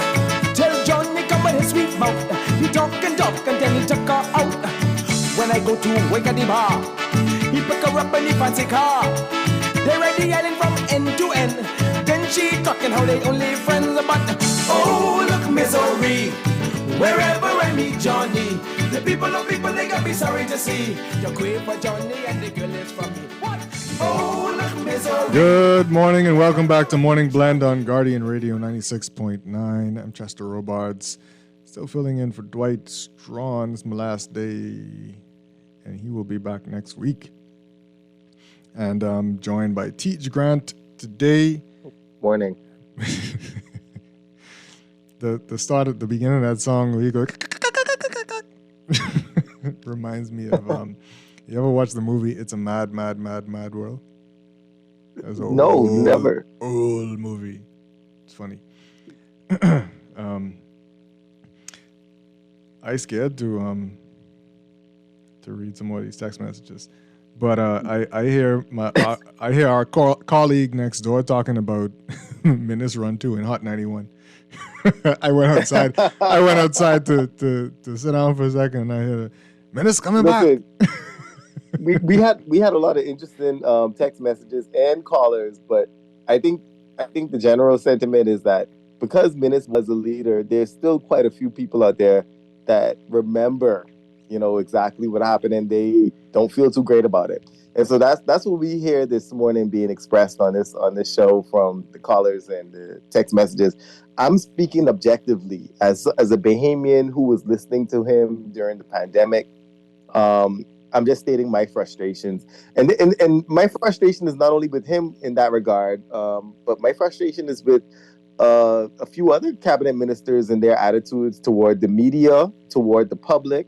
I just saw a video of a cabinet minister telling bus drivers that they should be grateful because they didn't give her a round of applause. And so that's the kind of attitude that I'm talking about that irks me, especially when it comes to public workers, public servants, ministers. Minister means servant, by the way. So it's that kind of attitude that bothers me. Yeah. You're absolutely right. And you remember what it looked like when you were in media. We feel it. Yeah, listen, I was in media during the time when Hubert Alexander Ingram was prime minister. Yeah. And as we know, he's very, very straightforward, very dry. But this is the thing with him. He's always that way. He's that way with his family. He's that way with his friends. He's that way with the media, with the pub. So the people, we didn't care about that. We saw him for what he was because he was being genuine. Yeah. But when we see somebody who's being, I don't want to say, because a lot of people said rude after I said rude, but if it appears rude, we take it another way if they're not that way. Right. We know Hubert Minnis is a good guy. Yeah. We know that he can be a great guy to talk to. Yeah. I've talked to him before he was prime minister, when he was minister of health. I've spoken to him when he was driving around with the plate 18 on it. So, I know that man. And that's not the same man that I saw running, not running the country, but in charge. Yeah. That's not the same man I saw at the driver's seat. Yeah, quite true. We got a call coming in. Let's take this call. Good morning, caller. Welcome to Morning Blend. Caller, you there? No? All right, let's read some more of these text messages. A great leader and former PM would have advised Pintard and not undermine him, wanting to strengthen his party and the country, but no, Minnis became the process of undermining his party and by extension the country. Bring Minnis back and we will get memory loss and anti-Bahamian brave for another 5 years. Yeah, well, I don't know about all that, but that brings me to another point about Minnis. But go ahead. I know you got a couple of text messages, so I'll touch on that after you're done. All right. Good morning to your co-host. Context is everything. Most people in the United States experience just as much presidents as we did prime ministers over the same period, so it is saying a lot. No, it's definitely not. Definitely not. And whoever that person is, they're not being real with you. They're not being serious. My parents were married when this country, before this country was birthed, before Independence Day, 1973. And so when this was a British territory, my parents were living here. My parents are still together. They're still married. They're living in Freeport today.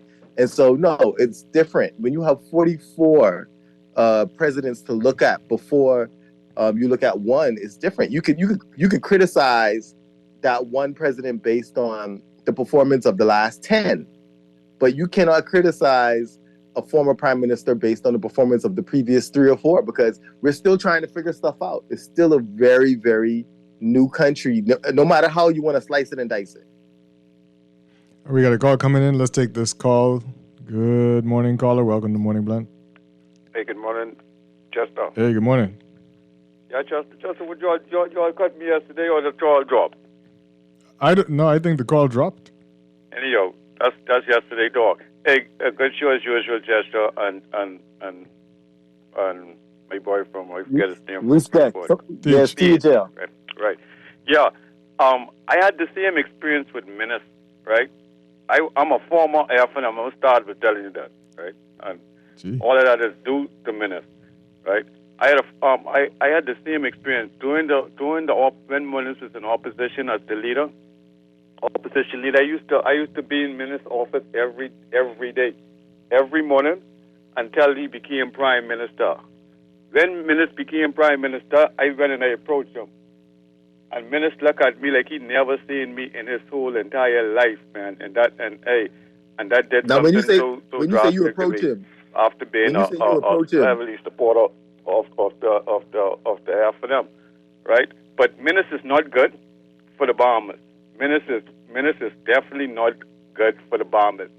He's a very selfish person. Everything what the people said prior to Menace is the truth because I experienced it personally, right?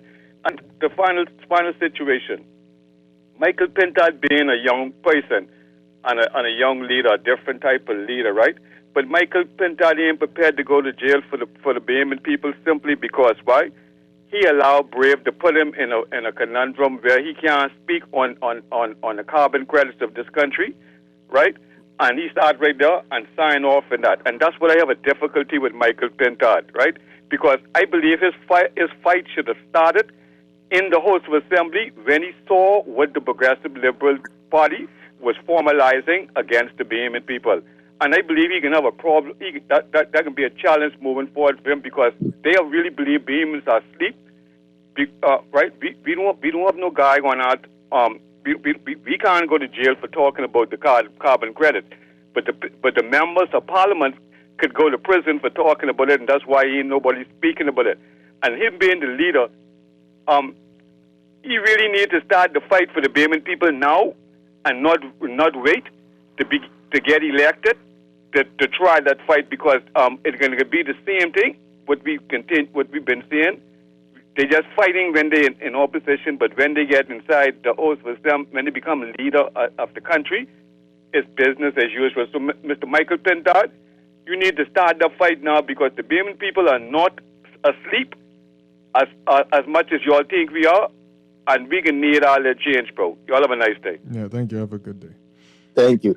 I was trying to ask the gentleman just now because he said he approached Menace after he became Prime Minister, and I know my Bahamian people now, Chester. I don't know how you interpret that, but you cannot go to the leader of the country asking for a handout if you feel like you supported him all before he was the leader of the country. You know what I mean? That's not the way it works. Yeah. And so I was trying to figure out why he was approaching him for what reason.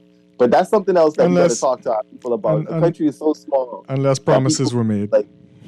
Say again? I say unless promises were made. Unless you know how that go. Made, right? Yeah. And I feel like a lot of people make promises just tongue in cheek. Just, we in the same place at the same time. Yo, let me dream for a minute. When I become Prime Minister, boy, look at you. I can put you in charge of this. I can make sure you straight.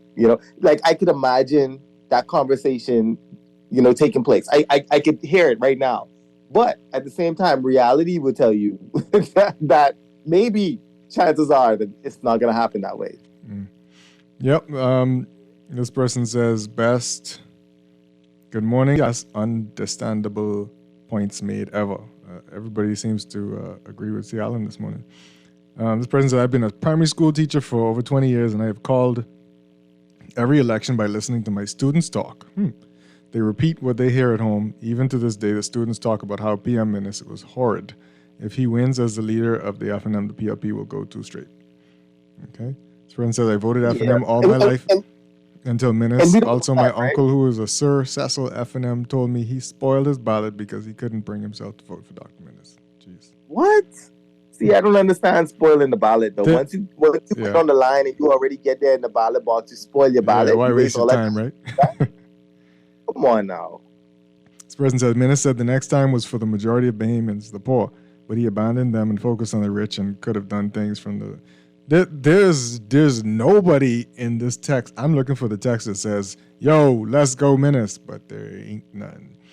Yeah, people have bad memories when it comes to Menace, and which is why I question, like, why is he motivated? Why is he motivated right now to try to take the leadership position of the party again?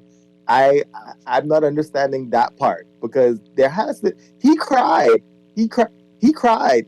I don't think we understand.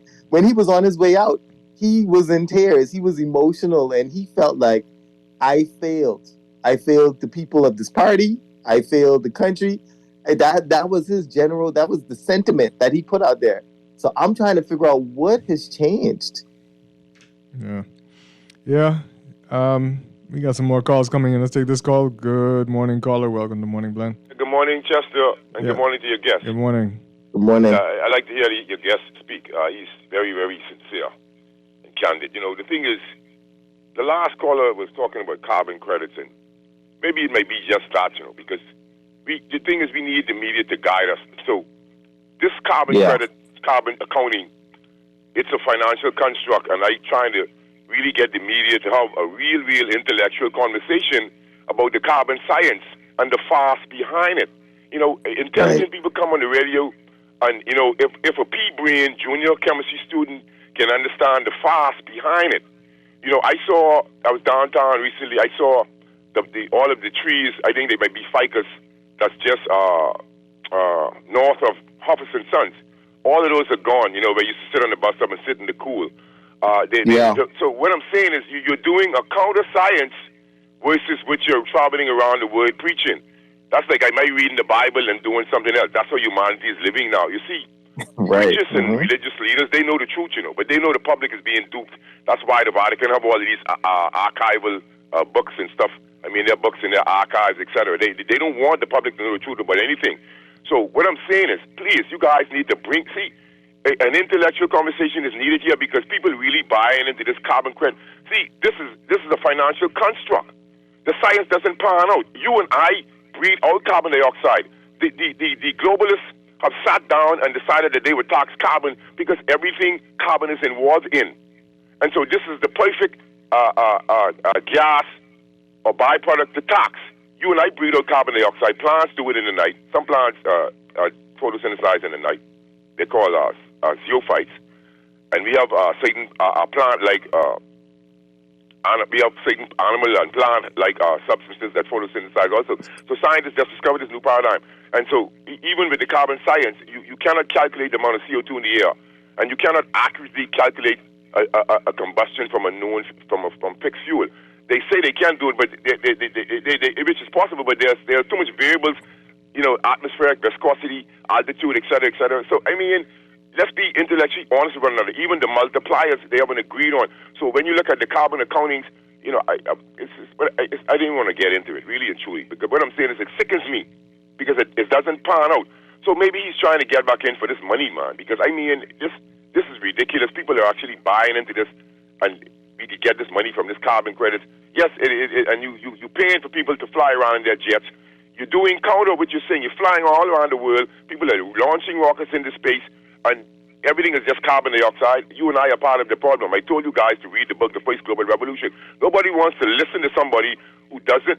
That's okay. Humanity will pay the price, because on the plantation, we must listen to one another.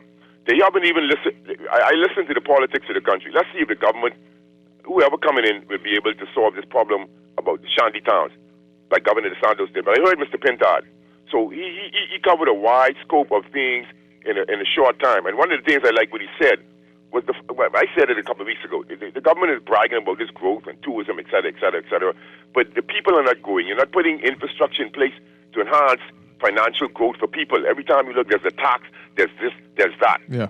But my final message, I wouldn't even want to talk, I don't want to talk about the COVID science, right?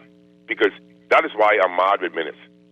I don't hate Minnis, but I'm vexed because, you know, as a doctor, and you got very, very, very, very ignorant people calling in that they were glad they had a doctor at the helm. But really and truly, little that they knew, the science being dispensed was garbage. It was insincere. I couldn't let it pass. I still won't. You have this is why I tell you, the Red Cross, they're promoting these things, but they know not what they're doing, because it's the same thing in Kenya when they ran over there in the guise of dispensing tetanus vaccine, but they were giving the adolescents human HCG, human chorionic gonadotrophin, which is sterilization hormone, which is, you know what I'm saying? So we must be aware. We heard about the international health regulations. Bring it home, 52. Bring it home. We heard about the international health regulations where the WHO will be able to declare a pandemic here, there, everywhere without local health authorities. So what is this? What is the world moving to? We're sitting talking when the world is moving towards an authoritarian type government. So abrupt. Okay. Yeah.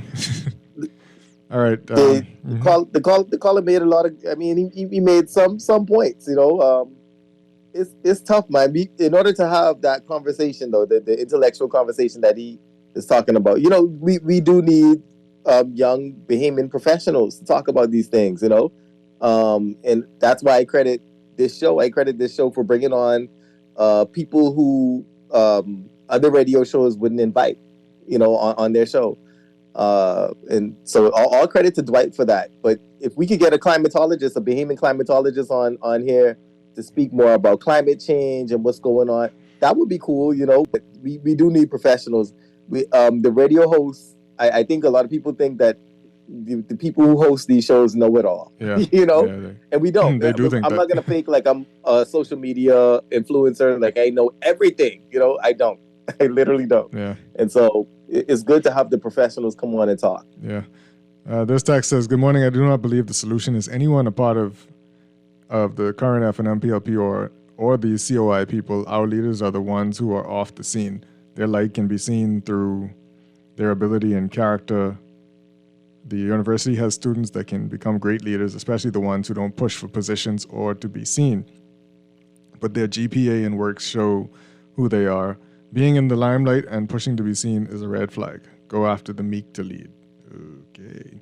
Too often leadership is based upon experience that's also based on failed legacies and being known among the crooked in heart. This country has to want better to prevent what's coming on the horizon, or at least fix it when it arrives. The true leaders and people that can contribute greatly are not interested in lavish speeches to fool the masses, nor begging for votes. That's the raw truth. They are either welcome or they're not. Yeah. This person, please read the first message. What? Okay, that's all. There's a lot of text messages. Good morning, Jester. The only person who wants Dr. Minnis to be leader of the FNM is Minnis and the PLP. The Bahamian people will never ever elect him back to office of PM. He is a failed leader. No one wants just a few cronies and yes men. No one wants to rock with Doc. They want to throw rocks at Doc. Yeah, I'm blown away. And the reason why I'm blown away, Chester, is because that last image that I have of Minnis sitting at that table and him pouring out himself, he looked like he was very sorry. You know what I'm saying? Like he looked very, very sorry. And when you have a look like that of defeat on your face and you're apologizing for the mishaps, for the things that you could have done better, it just amazes. I never would have guessed that we would be here talking about, you know, Minnis is for leadership of the party again. You know, I've never guessed. And so I am a bit taken aback by that. And I'm not saying that he will fail again if he's leader. I'm not saying that he will do horrible. I'm just saying based on what we see, I'm surprised that he's back. Yeah. This person says, "Good morning. What is so amazing about it all is Minnis is not making any effort at all to rewrite or control the narrative. This is his problem. He has to show why he should be given another chance." I saw a text message, one text message saying they don't mind him coming back. Where did that go? Got lost in all of these messages.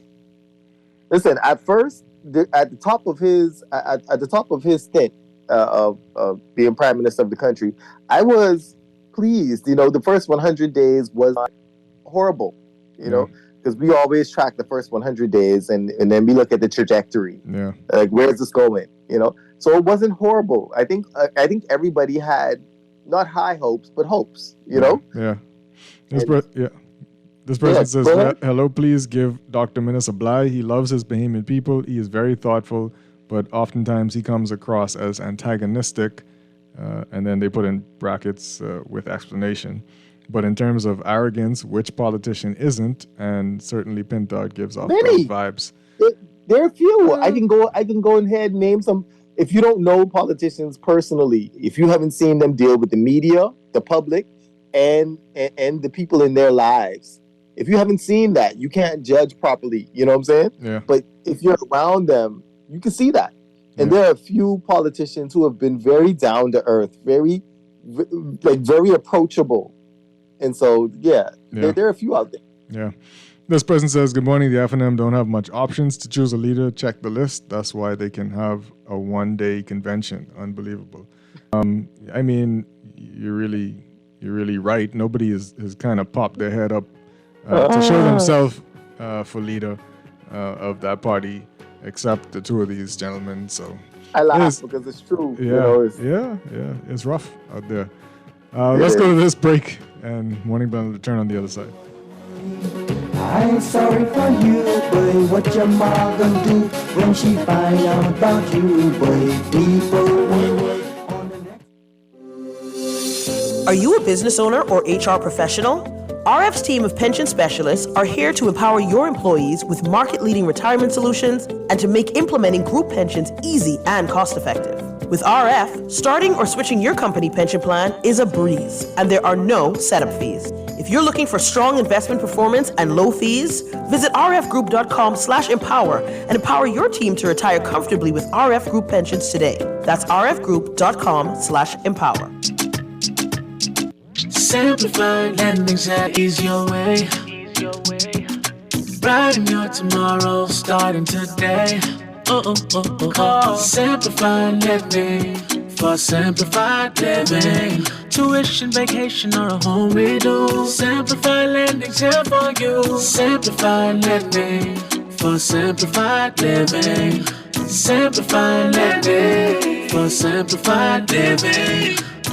Living with a neurological condition shouldn't define you. At Cleveland Clinic in Florida, we do whatever it takes to make life better today while discovering new treatments for a brighter tomorrow. From epilepsy management to specialized spine care and brain tumor surgery, we're delivering world-class neurology care for the day-to-day, for the days you live for every care in the world. Visit clevelandclinicflorida.org/Caribbean. At Wendy's, we are different. We don't just use beef. It's fresh, never frozen. Our burgers are square because we never cut corners. Served hot off the grill with fresh lettuce, tomatoes, onions, and American cheese. We believe in fast food done right. Always serving fresh, never frozen beef. Order a hot, juicy Dave single, double, or triple. Made with fresh, never frozen beef. Now only at Wendy's. Different inside and out.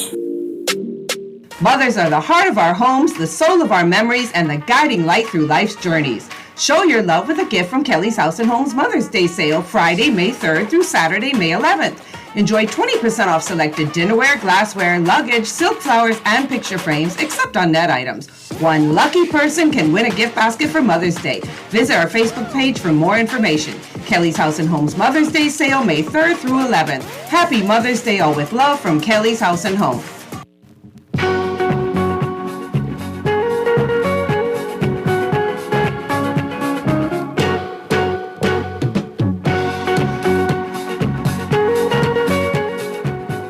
Good morning. Welcome back to Morning Blend on Guardian Radio 96.9. I'm Chester Robards along with T. Grant.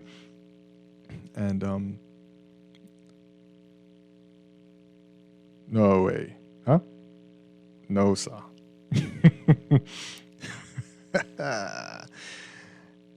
Boy. So I got a text message saying Menace was rude, condescending, and dictatorial when he said sometimes one must go against the Constitution. He lost me forever. His administration was marred by ignorance and arrogance by him and his cabinet. Okay. This person says, good morning, Guardian Radio. The Menace era is truly over and never should have happened. His loyalty and blood...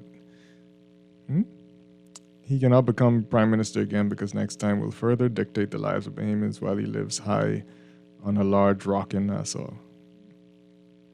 I don't know what they're getting at some of these other comments, but okay. This person says people don't know the real meaning of words. Good leaders don't have to be arrogant, but they do have to have confidence. That confidence can originate from who you are or your confidence in what you know. Two separate things. You can also have an ego, but not be egotistical or arrogant. Yeah. Right. Yeah. Right. And yeah. So, good comments there. Morning Blend. We're wrapping up the show here, and we're going to go into Morning Blend Business. And in Morning Blend Business, we are talking with Dr. Craig Smith about the UB Theater Company. They have a new show, Picky Peasy Nappy Head, a musical journey through memory and myth and mayhem. And then we'll also be talking with Island Luck. That's on the other side in Morning Blend Business. We'll be right back. But as she turned away, yeah, Johnny's gonna go play and he gonna live to regret this day. Well, the cat jumped through the window, knocked the pot off the stove. The wind blew the fire and make it burn much higher. The fire catch the curtain catch the roof, and Johnny Mark clapboard house burned down. Oh, naughty Johnny, oh naughty Johnny, oh naughty Johnny, oh naughty Johnny. This is Guardian Radio 96.9 FM, Nassau, Bahamas. The views and opinions of the host and guests are their own and do not necessarily reflect the position of the management and staff of Guardian Network. Wake up, it's a new day. Wake up, it's a new day.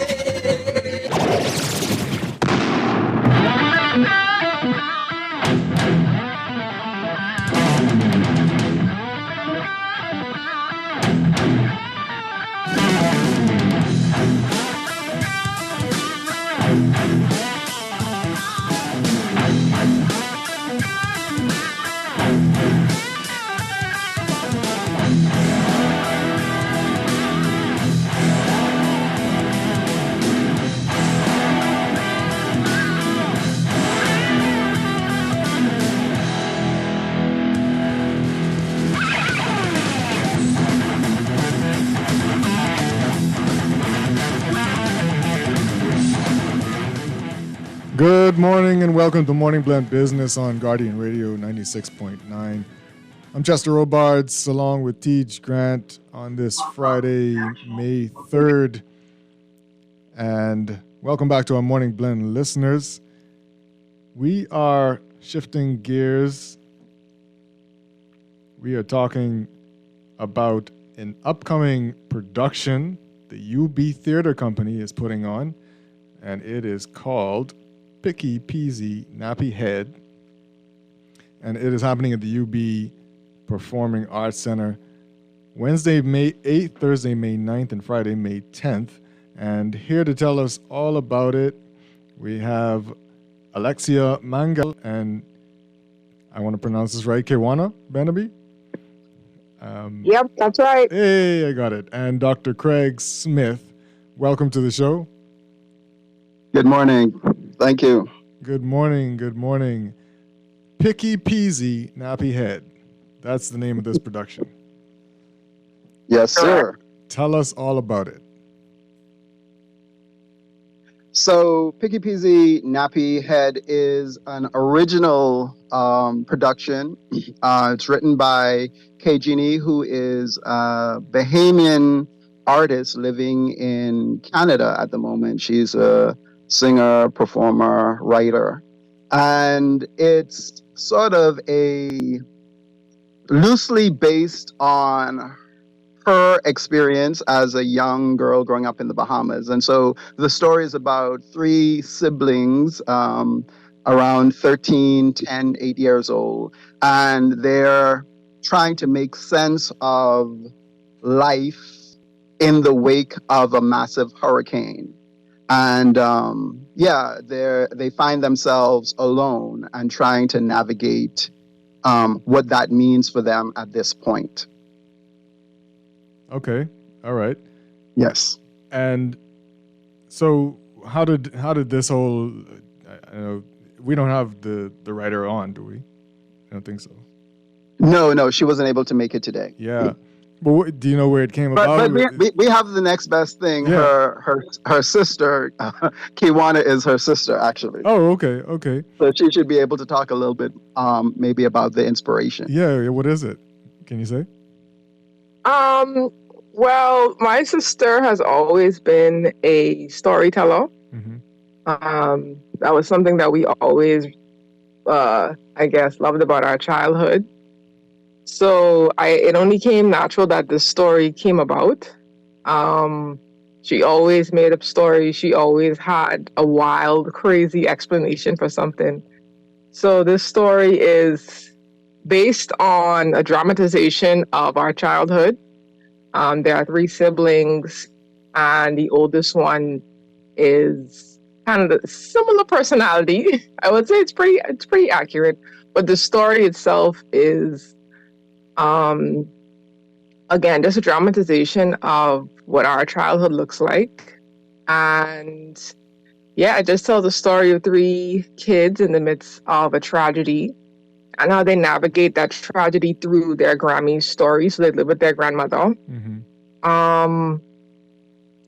And it's a little heartfelt. There are some funny moments. But yeah, she's always been a storyteller. So the story itself feels very close to home. We also have one of the actors with us today as well, Alexia. So she's playing Bonnie, which is ironically the character that's based off of me. Okay. But yeah, it's gonna be a good time. It's just imagine, the older sibling, the older cousin who always has like some far-fetched story about some fantasy place. It's whimsical, it's magical. There's a little, like I said, funny elements. It's just a good time. Family oriented. Yeah. And also very much based in Bahamian mythology. Okay. Correct. And where did the name come from? Pardon me? The name. The name, the name just extends from what I think would be a representation of each of the characters' personality. Aside from it being not only funny, but I think again it's attached to Bahamian culture. It's attached to Bahamian childhood, and so having Picky Peasy Nappy Head, that's something that I'm sure we've all heard of as kids. Yeah. And the gist is that Grammy's whole thing is children must look presentable at all times, and that starts with your hair. But of course, not only just Bahamian children, but children on the whole, very wild, very unruly. Like that's the last thing you want to be worried about. And so Picky Peasy Nappy, I think, is a representation of each of the characters' personality. When you think about someone with picky head or peasy head or nappy head, you think about little children running around barefoot, craziness and chaos. So kind of. Go ahead. Sorry. I can also say too that I think that what she's doing there is a reclamation of that too. I think in a lot of ways, in terms of how those terms are used for us as people of color growing up. Again, in terms of being quote unquote presentable and the idea of picky, peasy, or nappy head and what that means for us as identity. And so, again, it is a musical, and actually one of the key pieces of music in the show is Picky Peasy Nappy Head. So there's a song that's built around that. Okay. And again, that song is all about reclamation and like accepting those monikers as Peasy Peasy Nappy Head and being proud of that as well. And so very affirming in that way as well. And so I think that that's a part of what the title does is taking this term that has been used to denigrate a lot of us, right? And turning it around and making it something that we can be proud of and something that we're singing about. And it's a very happy song, it's very happy and joyous. And so sort of ring play-esque. And so that's one of my favorite pieces in the performance as well. And I was gonna ask about that, because I know I met Kay before, and I met her. She was performing, she was singing, and has this. The first thing you notice about her, because she's tall, is her hair. And I noticed that she doesn't process her hair, anything like that. She's very natural looking when it comes to her hair, but beautiful. And so I was wondering if it was a reclamation. So thank you for that explanation. That's great. Yes. And she wrote the music and the lyrics and everything? She did. She did it all. Yes. Awesome. Correct. She wrote this original music, original score for the entire thing. She performed the background tracks and things. She's guitar.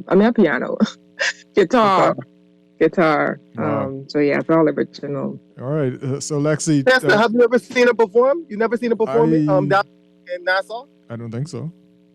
Never. Wow. I don't know. Maybe. I don't know. Maybe. I'm sure you've seen her perform. Me and you have been to the same places a lot of times. I'm pretty sure you've seen her once or twice. Listen, I'm terrible. She's an amazing artist. Amazing artist. But she also left a while ago. She's been gone for quite a few years now. So I know if Chester was on the street. I left Nassau 2018. Oh, okay. Okay, good. Yeah. But Lexi, tell us about your character. Well, we have K1 on, but does that make it even a little more difficult to put the character together? Knowing I would say no. Okay. I've also been asking Kiwana how she feels about the way that I'm portraying her, and she says I'm doing a really good job. Bonnie is somewhat of a realist. She likes to tell her siblings, the facts, stop looking into your imagination and just look at what we have in front of us now kind of person. She also has some anxiety, so she freaks out a lot. And I actually have some of that as well, so it's kind of easy. Being on the stage is a little bit scary for me, although I've always wanted to pursue acting. I do get a little bit of stage fright, so being on the stage and performing as a character that has a little bit of anxiety, I think kind of fits me because I can actually portray that more with my actual fear of being on stage. Yeah. That's great that you're. So this is your first foray into acting? No, I've been in about 2 or 3 other pieces before. I've done 2 stage performances before this last year, and then I did like a short little film thing. I'm getting a lot more comfortable with it, but it's just the crowd, man. It gets me every time. All right. Well, I know you're going to break a leg when this comes around. Craig, just give us a little insight into the UB Theater Company. So I started the UB Theater Company in 2018. Actually, myself and another professor, Philip Smith, who was here at the time. But what really got me interested in it was, I always thought that there should be a theater. I didn't understand why there wasn't some performing arts, something happening at UB. Again, when I went to undergrad and grad school, like one of the ways that I became exposed with theater is through the productions that would happen on campus and whatnot. And so when I came back home, I expected that there would be a similar thing here, and there wasn't. And I always thought that there should be. But in 2018, I believe it was, Nicolette Bethel started something she called the Short Tales Project, which was an effort to engage more Bahamians and bring more Bahamians into theater. And so she made a call for Bahamians to write short plays, 10-minute plays, original pieces. Then she called for directors who were interested in directing to direct those pieces. Yeah. And of course, she called for actors to act in those pieces. So that was a way to just generate more interest in theater and so on. And so that year I volunteered to direct a piece, and I directed it, and it went very well. I enjoyed it. And, I like telling people what to do. So it fit my personality. And when I did that, I decided, well, okay, I can do this. It seems pretty doable. And so let me try and do something at UB. And so I just made a call. I talked to a couple people at UB, made a call and decided that we would start a theater company. And we did. We did our first production in 2019, which was the Colored Museum. And, it's all volunteer based. And so people from all different departments, students, faculty, and staff worked together to put the production on. It went very well. We were in the middle of our set to start our next performance just before COVID hit us.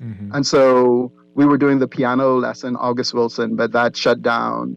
And this is actually our first production since that time, because just got ourselves back together and whatnot. And so I'm really happy that our first production back is this original Bahamian musical. Yeah. That's a bit of a history. And do you find your actors and everyone from UB, from the student body, or from outside? How does that work?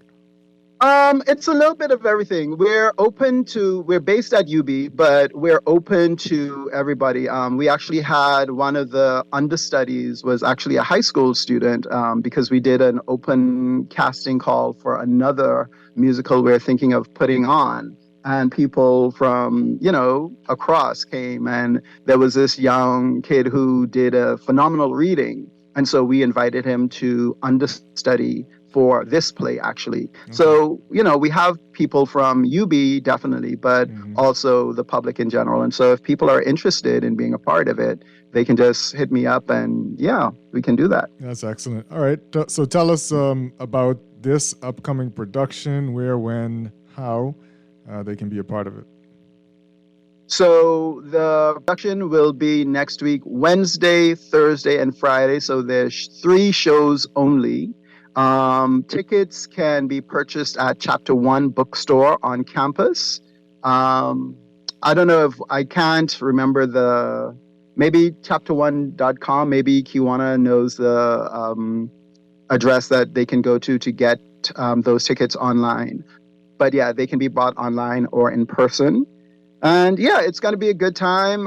Like I said, it's based on Bahamian experiences, Bahamian mythology. It is a musical, there are musical elements to it. Yeah. And so it should be fun. Yeah, it's just 3 days. And so we invite people to come out, go to Chapter 1 to get their tickets, or go online to Chapter 1 to buy the tickets. Tickets should be available today. Okay. Yeah. And I see the show starts at 7 o'clock. At 7 o'clock. Yeah. And it's it won't be all night. It's a pretty tight piece. Yeah. So you'll be in and out. It'll be quick, nice sort of track down memory lane for a few people. Kiwana, do you have anything in terms of the tickets? Tickets are going to be available today. You can also follow the Instagram page as well, Bahamas UB Theater on IG.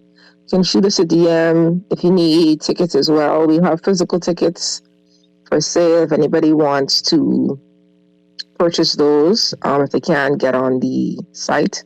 I don't know. I can't remember the exact link as well. I know it's on Chapter 1. UB Bahamas UB Theater on Instagram. You can shoot us a DM, and we can get tickets to you. Yeah, and you have 2 price tiers, I see.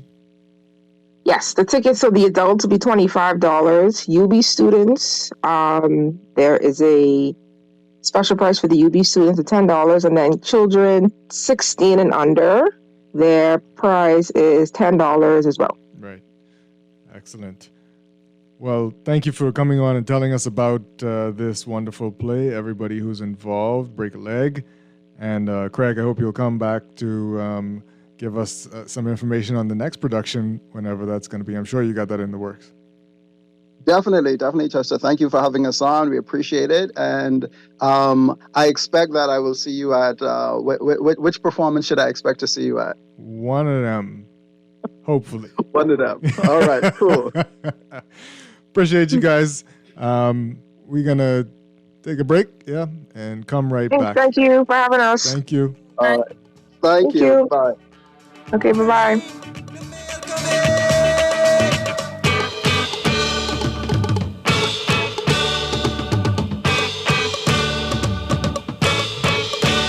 Going to pick up the milk in the mail. Earning zero interest on your savings at the bank? With as little as $100, you can start earning interest on your money while you're sleeping, eating, or standing in line at the bank with the CFAL Savings Express Plan. Ready to invest? Start by putting $1,000 into our mutual funds and earn interest there too. Because at CFAL, your interest is our interest. Visit CFAL.com to start now. CFAL, growing wealth for future generations of Bahamians. The signs are clear. It's time to pay less for your current mortgage by switching to Scotiabank. Enjoy lower interest rates and no payments up to 2 months when you switch to Scotiabank today. Plus, we'll even pay your switch costs. It's that easy. Ready to switch to Scotiabank? Call us today at 242-356-1697 or visit bs.scotiabank.com to switch your mortgage to become mortgage-free faster.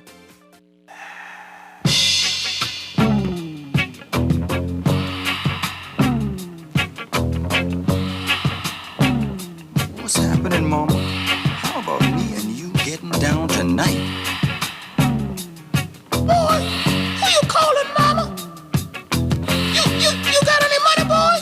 Money? Woman, I will have you know that my pa is a Bahamian industrialist. We got 3 coca plum factory, 4 juju cannery. We just bottle tamarind and dilly from the orchard. And I won't talk about the pigeon plum plantation. What? I didn't know y'all had industry down here in the Bahamas. I thought it was only tourism. Child, is plenty things what you ain't know. But just stick with me and I gonna learn ya. Sing there. He poor like me and you, but he driving round in Malibu. His car sleeps in the road at night. Lord, you know this thing ain't right. He is living in hands of the finance man. He is living in hands of the finance man. And good morning. Welcome back to Morning Blend Business here on Guardian Radio 96.9.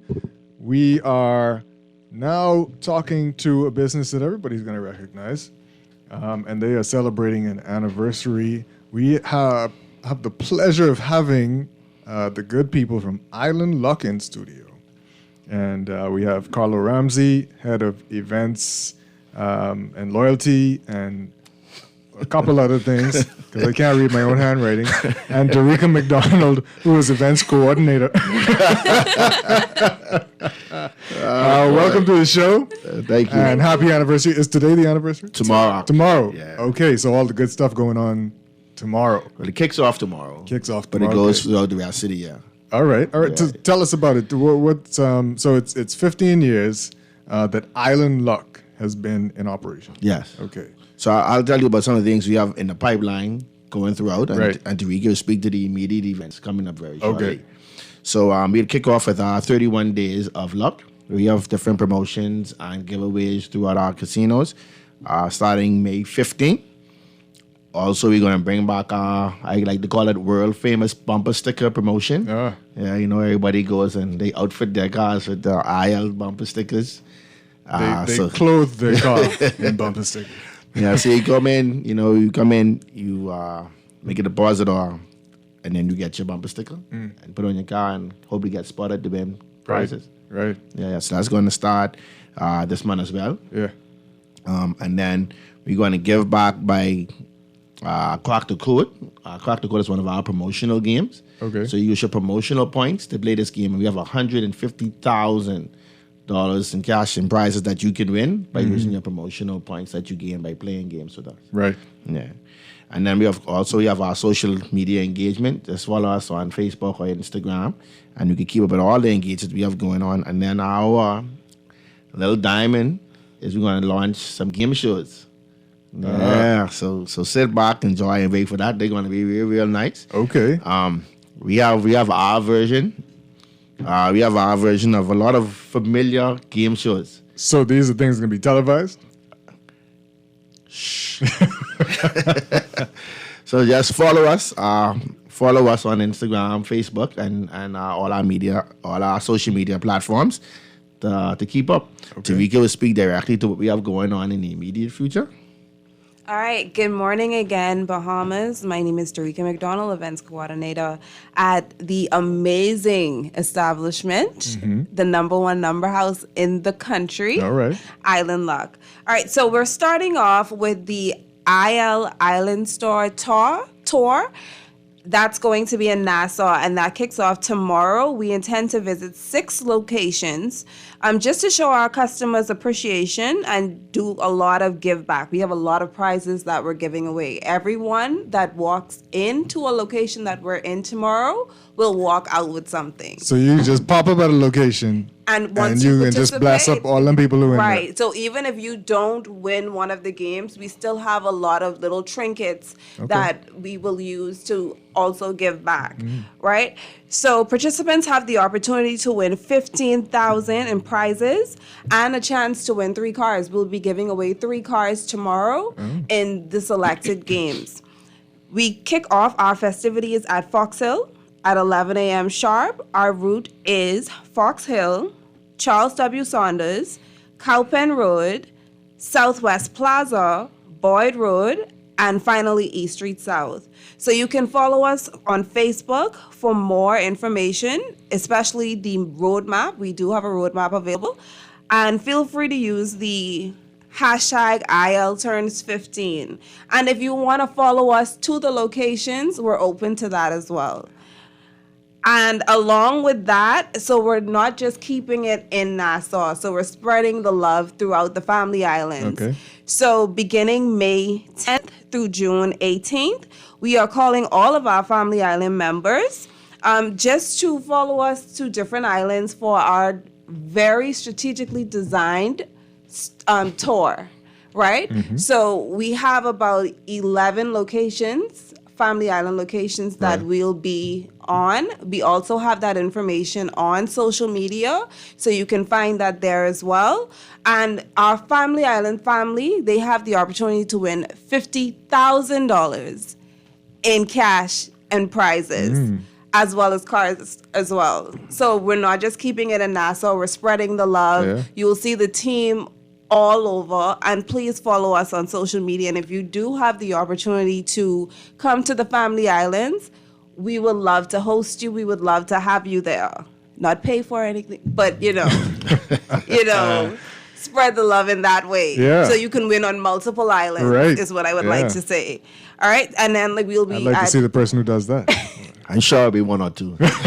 right, and that's what we're hoping for. So Yeah. we're hoping to get as many people engaged as possible. We know we have a lot of loyal customers, and we'll be giving a lot back to those persons as well. Right. Right, and for our Freeport, we'll be at East Sunrise Plaza from 5 p.m. to 9 p.m. So it's a party. We'd love to have them there. Win as many prizes as you can. What day is that? May 10th. May 10th, okay. Yeah. So that's what we're looking for. We're looking for persons to just win as many prizes as they possibly can. I see that because I didn't think you were going to say what stores you were going to be at, number 1. And then number 2, have it online. Yeah, of course. How else we gonna have a good time? We don't want to keep it to ourselves. It's going to be a good time, I'm sure, because y'all going to get followed from store to store to store. And that sounds good. That is definitely the intent. Wow. That's a lot. So, but the question is, what store are we going to meet you at? That's a good question. It was so many I don't remember. How many locations do you have on New Providence? In New Providence, we have 11 locations. Oh, okay. So yes, and we chose six of them Yeah. to go to, and they will be, the largest locations where we can house the most amount of patrons as we possibly can to ensure that they can play as many games as they would like and just get the ball rolling so they can get the items. Those are the ones with the biggest parking lots. Definitely.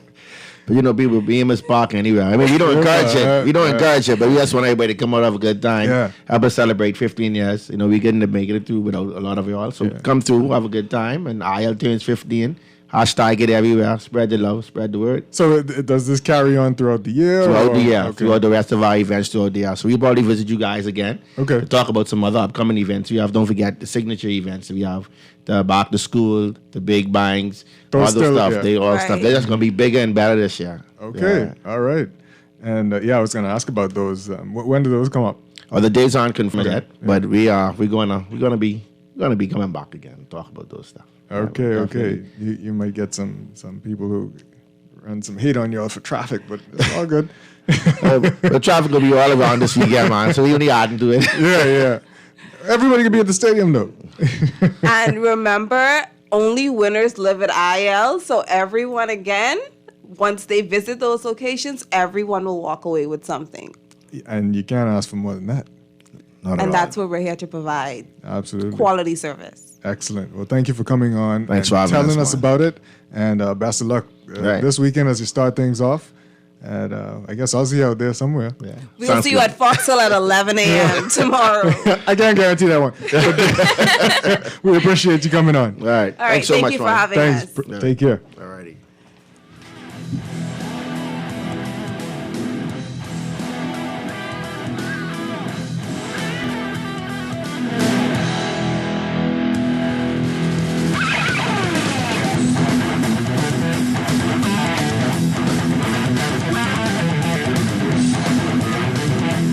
This is the National Youth Guard program designed to train young people to help the Bahama Islands in times of disaster. I decided to join to better serve my country as well as to better myself. We train to help in search and rescue, electrical, plumbing, and carpentry. And things that they can actually expand on in their careers. Young people who join the Youth Guard program discover a sense of purpose and a sense of patriotism. To learn more and apply, visit nyg.bahamas.gov.bs. Ready to save?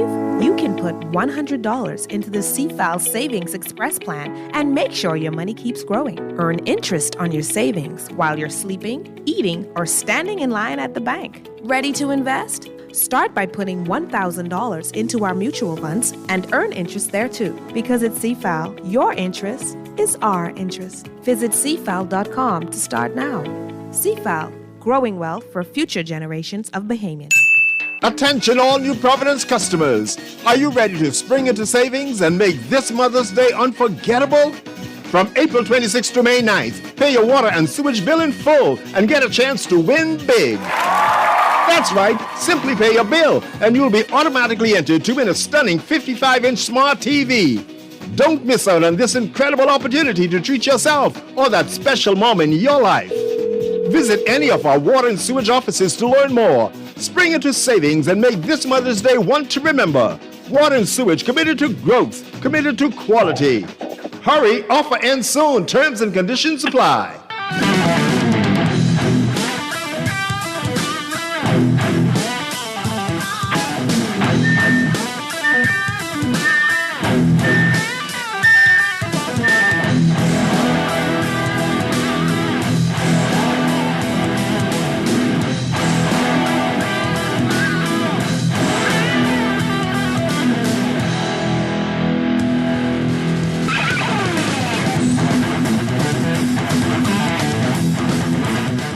Good morning and welcome back to Morning Blend Business here on Guardian Radio 96.9. I'm Chester Robards along with Teach, Grant, and we are talking with Florida Prep. We got them. We missed them in the 8 o'clock hour, but happy to have them on with us now on the phone lines. Welcome Ms. Susanna Johnson and our very own Levan Superman Sands. Yes. How y'all doing? Great. How you been? Busy, man. You know, just busy. Stress me. Yeah. Welcome to the Very show. busy. Welcome to the show. Yes. So let's start out with you, Ms. Johnson. Tell us about Florida Prep. What is it? Where is it? Are you there? She got disconnected. Maybe you can start off until we get her on, I guess. Did she get disconnected? Maybe we're trying to see now. But tell us about your experience with Florida Prep. I mean, I remember when they came, they had a little informational. This is when I was in high school. I was in the 11th grade actually, and they had an informational. And my parents were looking for opportunities for me to go off to school. So, and they also at the time were giving scholarships to. They was looking for Bahamian athletes to give scholarships to. So, okay. My parents took full advantage of the opportunity, seeing that it was a college prep school, you know, and then also they were looking at it as, a foot in the door, you know, getting into the American system. Right. Especially with, at the time, kind of struggling with taking those standardized tests and stuff like that, like the BGCSE and all that stuff. Yeah. At the time it was kind of hard I know it was hard for me. You know what I mean? Yeah. So they wanted me to kind of get away from having to stress about taking that. So they took full advantage of letting me go to Florida Prep, on a scholarship. Mm-hmm. And I played basketball, and I went on a basketball and track scholarship there. At the time it was kind of tough, because for me it was a military school. So at the time, but and then it was an all boys school too. Right. I wasn't used to that, but yeah. I think it was a great opportunity. It prepped me for school, and for college, and I met a lot of friends and stuff like that. It was very strict. It wasn't nothing like it wasn't used to, Like a lot of parents and the kids at the time, they send their kids, who probably might be getting in a little trouble and stuff like that, and they send them there for discipline and stuff like that. But yeah, but it was. I think it helped me a lot. Organization and right. And all that stuff, Yeah, I think we got Susanna Johnston back on. Welcome to the show. Yes, I am back on. Thank you very much. Thank you. So yeah, we just had a little quick conversation with Levan about his experience there. But tell us about Florida Preparatory Academy. What is it? Where is it? Give us the lowdown. Florida Preparatory Academy, our school formerly known as Florida Air Academy. It was an all-boys military style, but since 2015, we have transformed to College Preparatory Academy. Since the beginning of 1961, it has been in Melbourne, Florida, and our school has long been known for its academic excellence, character development, and a commitment to shaping future leaders. Yeah. And so you're looking to the Bahamas again to attract some people to the school. Why the Bahamas? Florida Prep has a long history with the students from the Bahamas. And our success stories of Bahamian alumni speak volume of the quality of education and opportunities that we have offered, from leading figures and to Bahamian airline captains, and our alumni have made us proud. And as you know, here we have Superman Vincent, and we have a lot of other professionals in computer science, in cybersecurity, and in other professionals. And so we have a long list of alumni who have been very successful. They all contributed to all the help, support, education from Florida Prep. So that's why I want to bring that back, and then fly the students from the Bahamas to Florida Pratt campus so that we can all together grow and develop, and so we can, support. And being a Chinese national and a record holder in track and field, I would love to and determined to do showcase with all the successes or with a future Bahamian students. Yeah, excellent. What kind of things can people expect at Florida Prep? What kind of subjects and those kinds of things can they do when they're there? Yeah, as I mentioned, we have excellence in academics and athletics, and we are positioned as a STEM powerhouse with a signature flight program. So we have been revamping a lot of programs, and we want to establish a lot of strong partnerships with the local business, and our students would have a lot of opportunities to do internships in the local business or global business. And with our experiential week, and the students would go to different countries, go to different cities in the United States, or go to business to do internships, so they would have on experience to know, to prepare, to find themselves what they want to do for their future career path. With that being said, we have big events catered to that so that our students will have the greatness of our alumni coming to the campus to share with their success stories so that they know what they want to do. So I think it is very important for our students to find themselves and then to work hard to be inspired to accomplish their dreams. Yeah. And we have our students on the campus can get pilot license. They can also take a college credit from several universities in Florida, and they can also go to different research centers like a zoo in some biology labs, and then to pursue their dreams while they are still the students at Florida Prep. Right, okay. And Levan told us that he entered Florida Prep on a scholarship. Is that something you're looking to give to more Bahamian students? Yes, absolutely. Yeah, I want the students to take pride in their hardworking, their diligence. So we'll evaluate all the applicants and then find out what their passion, and also we want to encourage the students that academics and athletics are going to be, hand in hand. We want the students to understand they can only study hard and then play hard and enjoy life and then become a successful just for themselves and also for the community, and make a difference for our global community. So we offer merit-based scholarships to a lot of the students, high percentage of the students. Yeah, and so you have scholarships for athletics and academics, and what kind of athletic programs are offered there? We have basketball, tennis. We have cheerleading, track and field, baseball, and we're going to have soccer in partnership with another local school, and also we have swimming.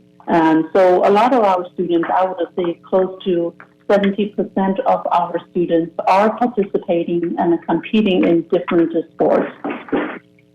Okay. And do they have the opportunity later on, as a result, to enter Division I colleges and universities?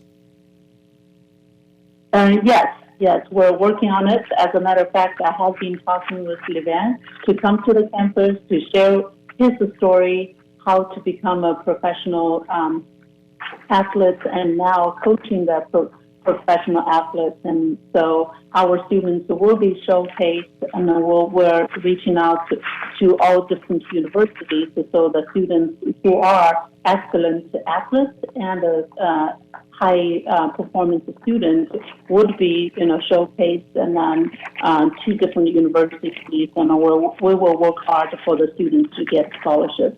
Yeah. And not just for sports, and also we just recently we have all the military colleges come to our campus, Coast Guard Academy recruiter, and also the ROTC represents the Army and the Air Force, the scholarship program, all of them coming to the campus to share with our students so they know what opportunities they are, and for the international students and the domestic students.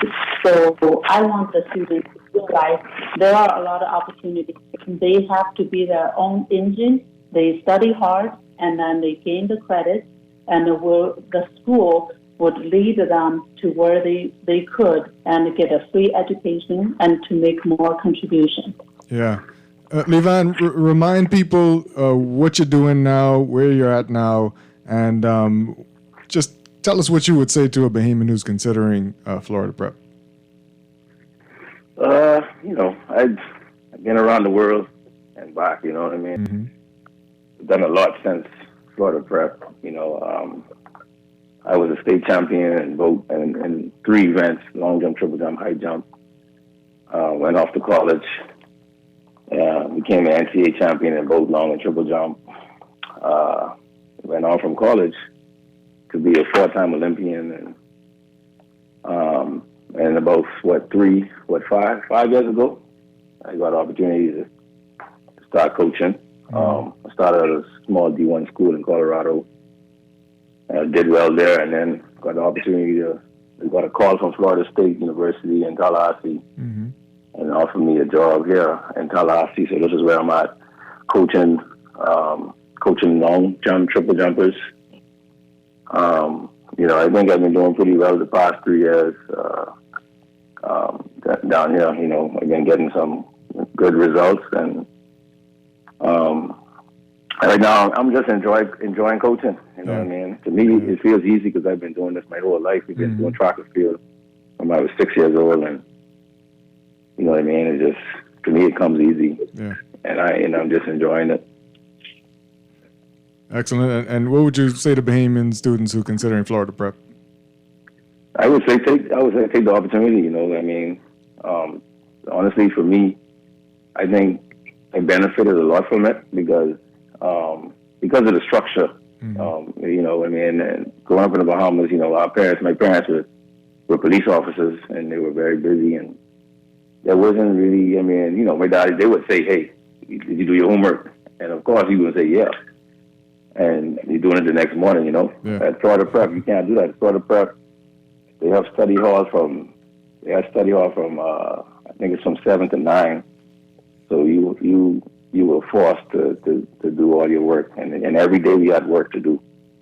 So, and then they had amazing teachers that were pretty much hands-on. I mean, we were on campus all day, every day, you know what I mean? And they had some great teachers there, and we had TAC officers who were always getting on you. It was the best experience I've ever had, in high school. Even though I had missed my friends in the Bahamas, I think Florida Prep actually prepped me it made me more mature and definitely more ready for the college experience. That's excellent, man. That's excellent. And anybody you could say had a real impact on your life from Florida Prep? I would say, Major Torres, and Major Torres was our TAC officer with second squadron, and I would say my coach, Coach Kulak. There was also Mr. Regnacord. She was my math teacher. The funny story is, and I was more of a D kind of F student in the Bahamas, in math class, because they were moving too fast and stuff, right? Yeah.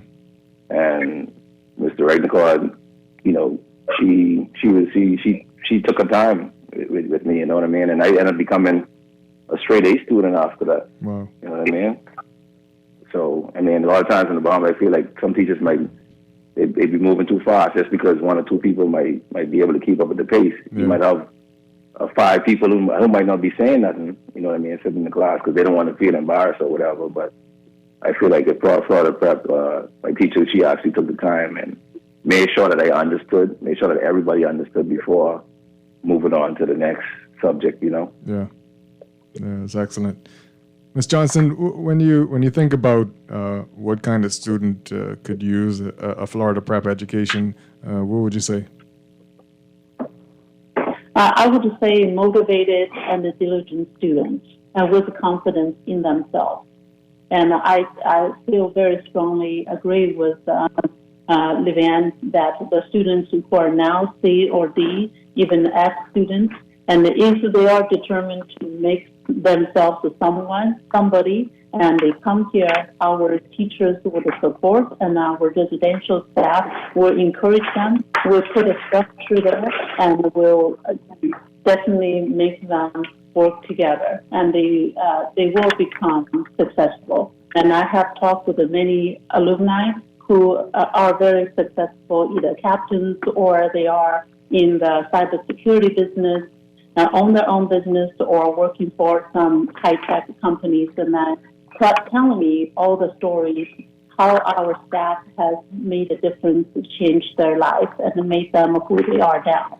So I'm looking forward to a lot of confident, motivated, diligent students to come here to join our community. Yeah.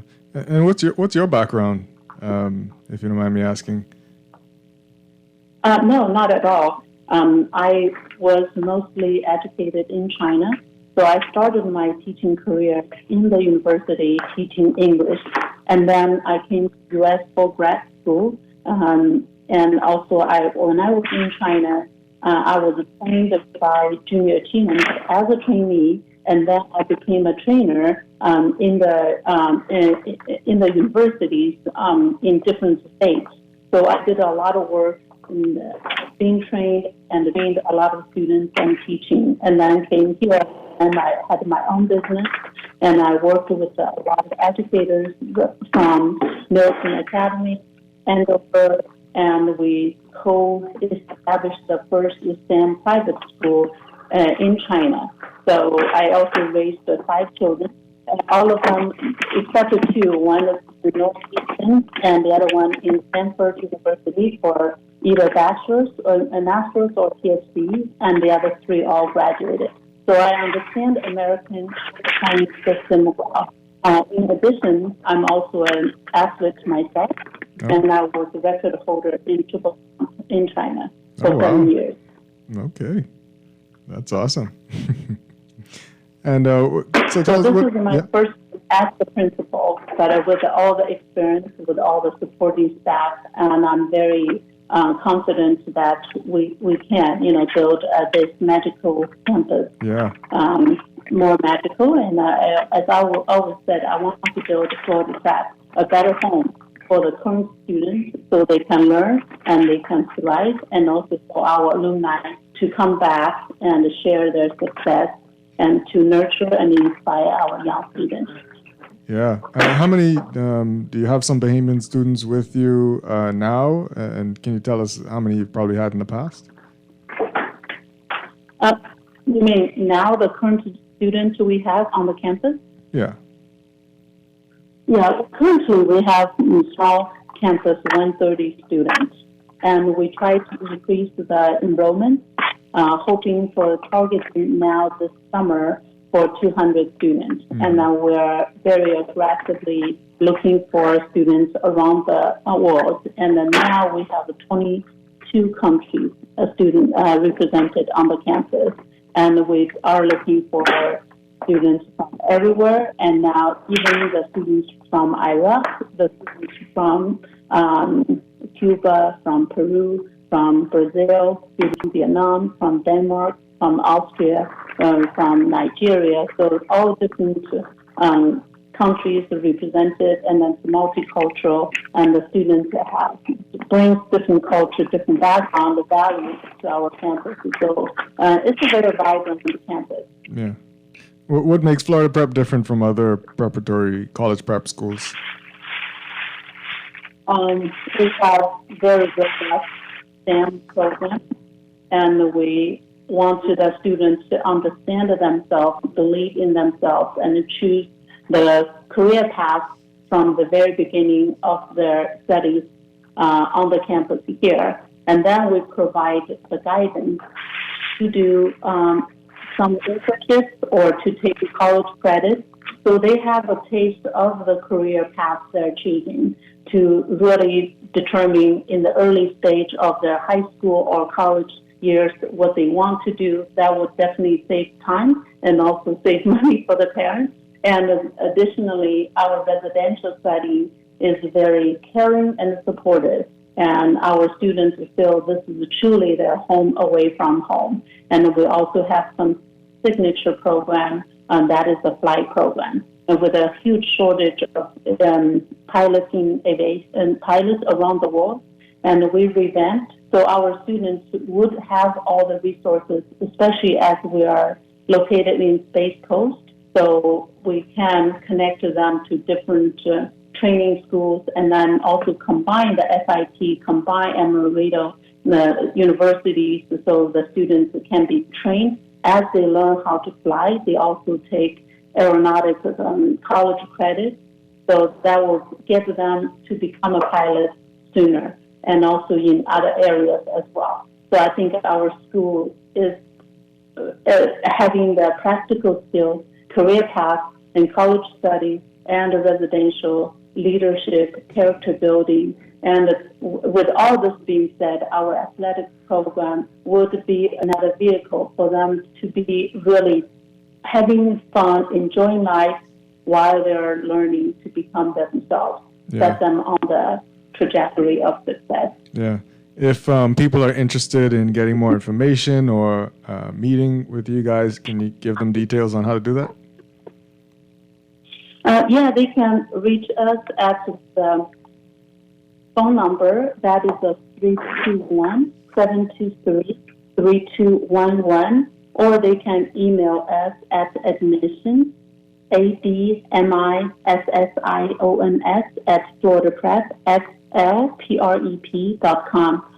Admissions at FLPREP.com. That would be probably the best way to reach us. Excellent. And if they want to come and visit the campus and see things, they can do that as well? And yes, they can call us or they can email us, and then we can arrange it for a campus visit. Yeah. Excellent.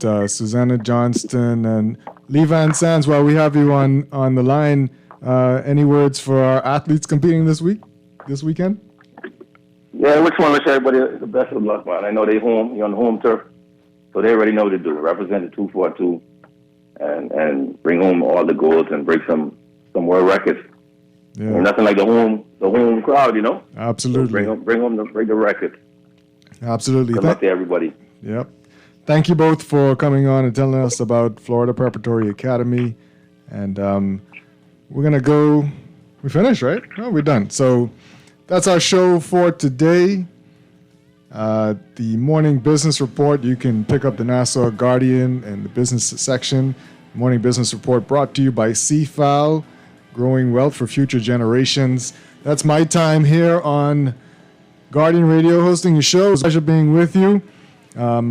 Have a great, fun weekend this weekend. Go support our team, Team Bahamas, at the IAAF World Relays.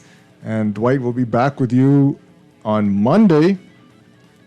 On the Clock with Aaron Green is up next. God bless you. Thank Teach Grant. Thank you again for co-hosting with me. Thank you. Appreciate you, bro.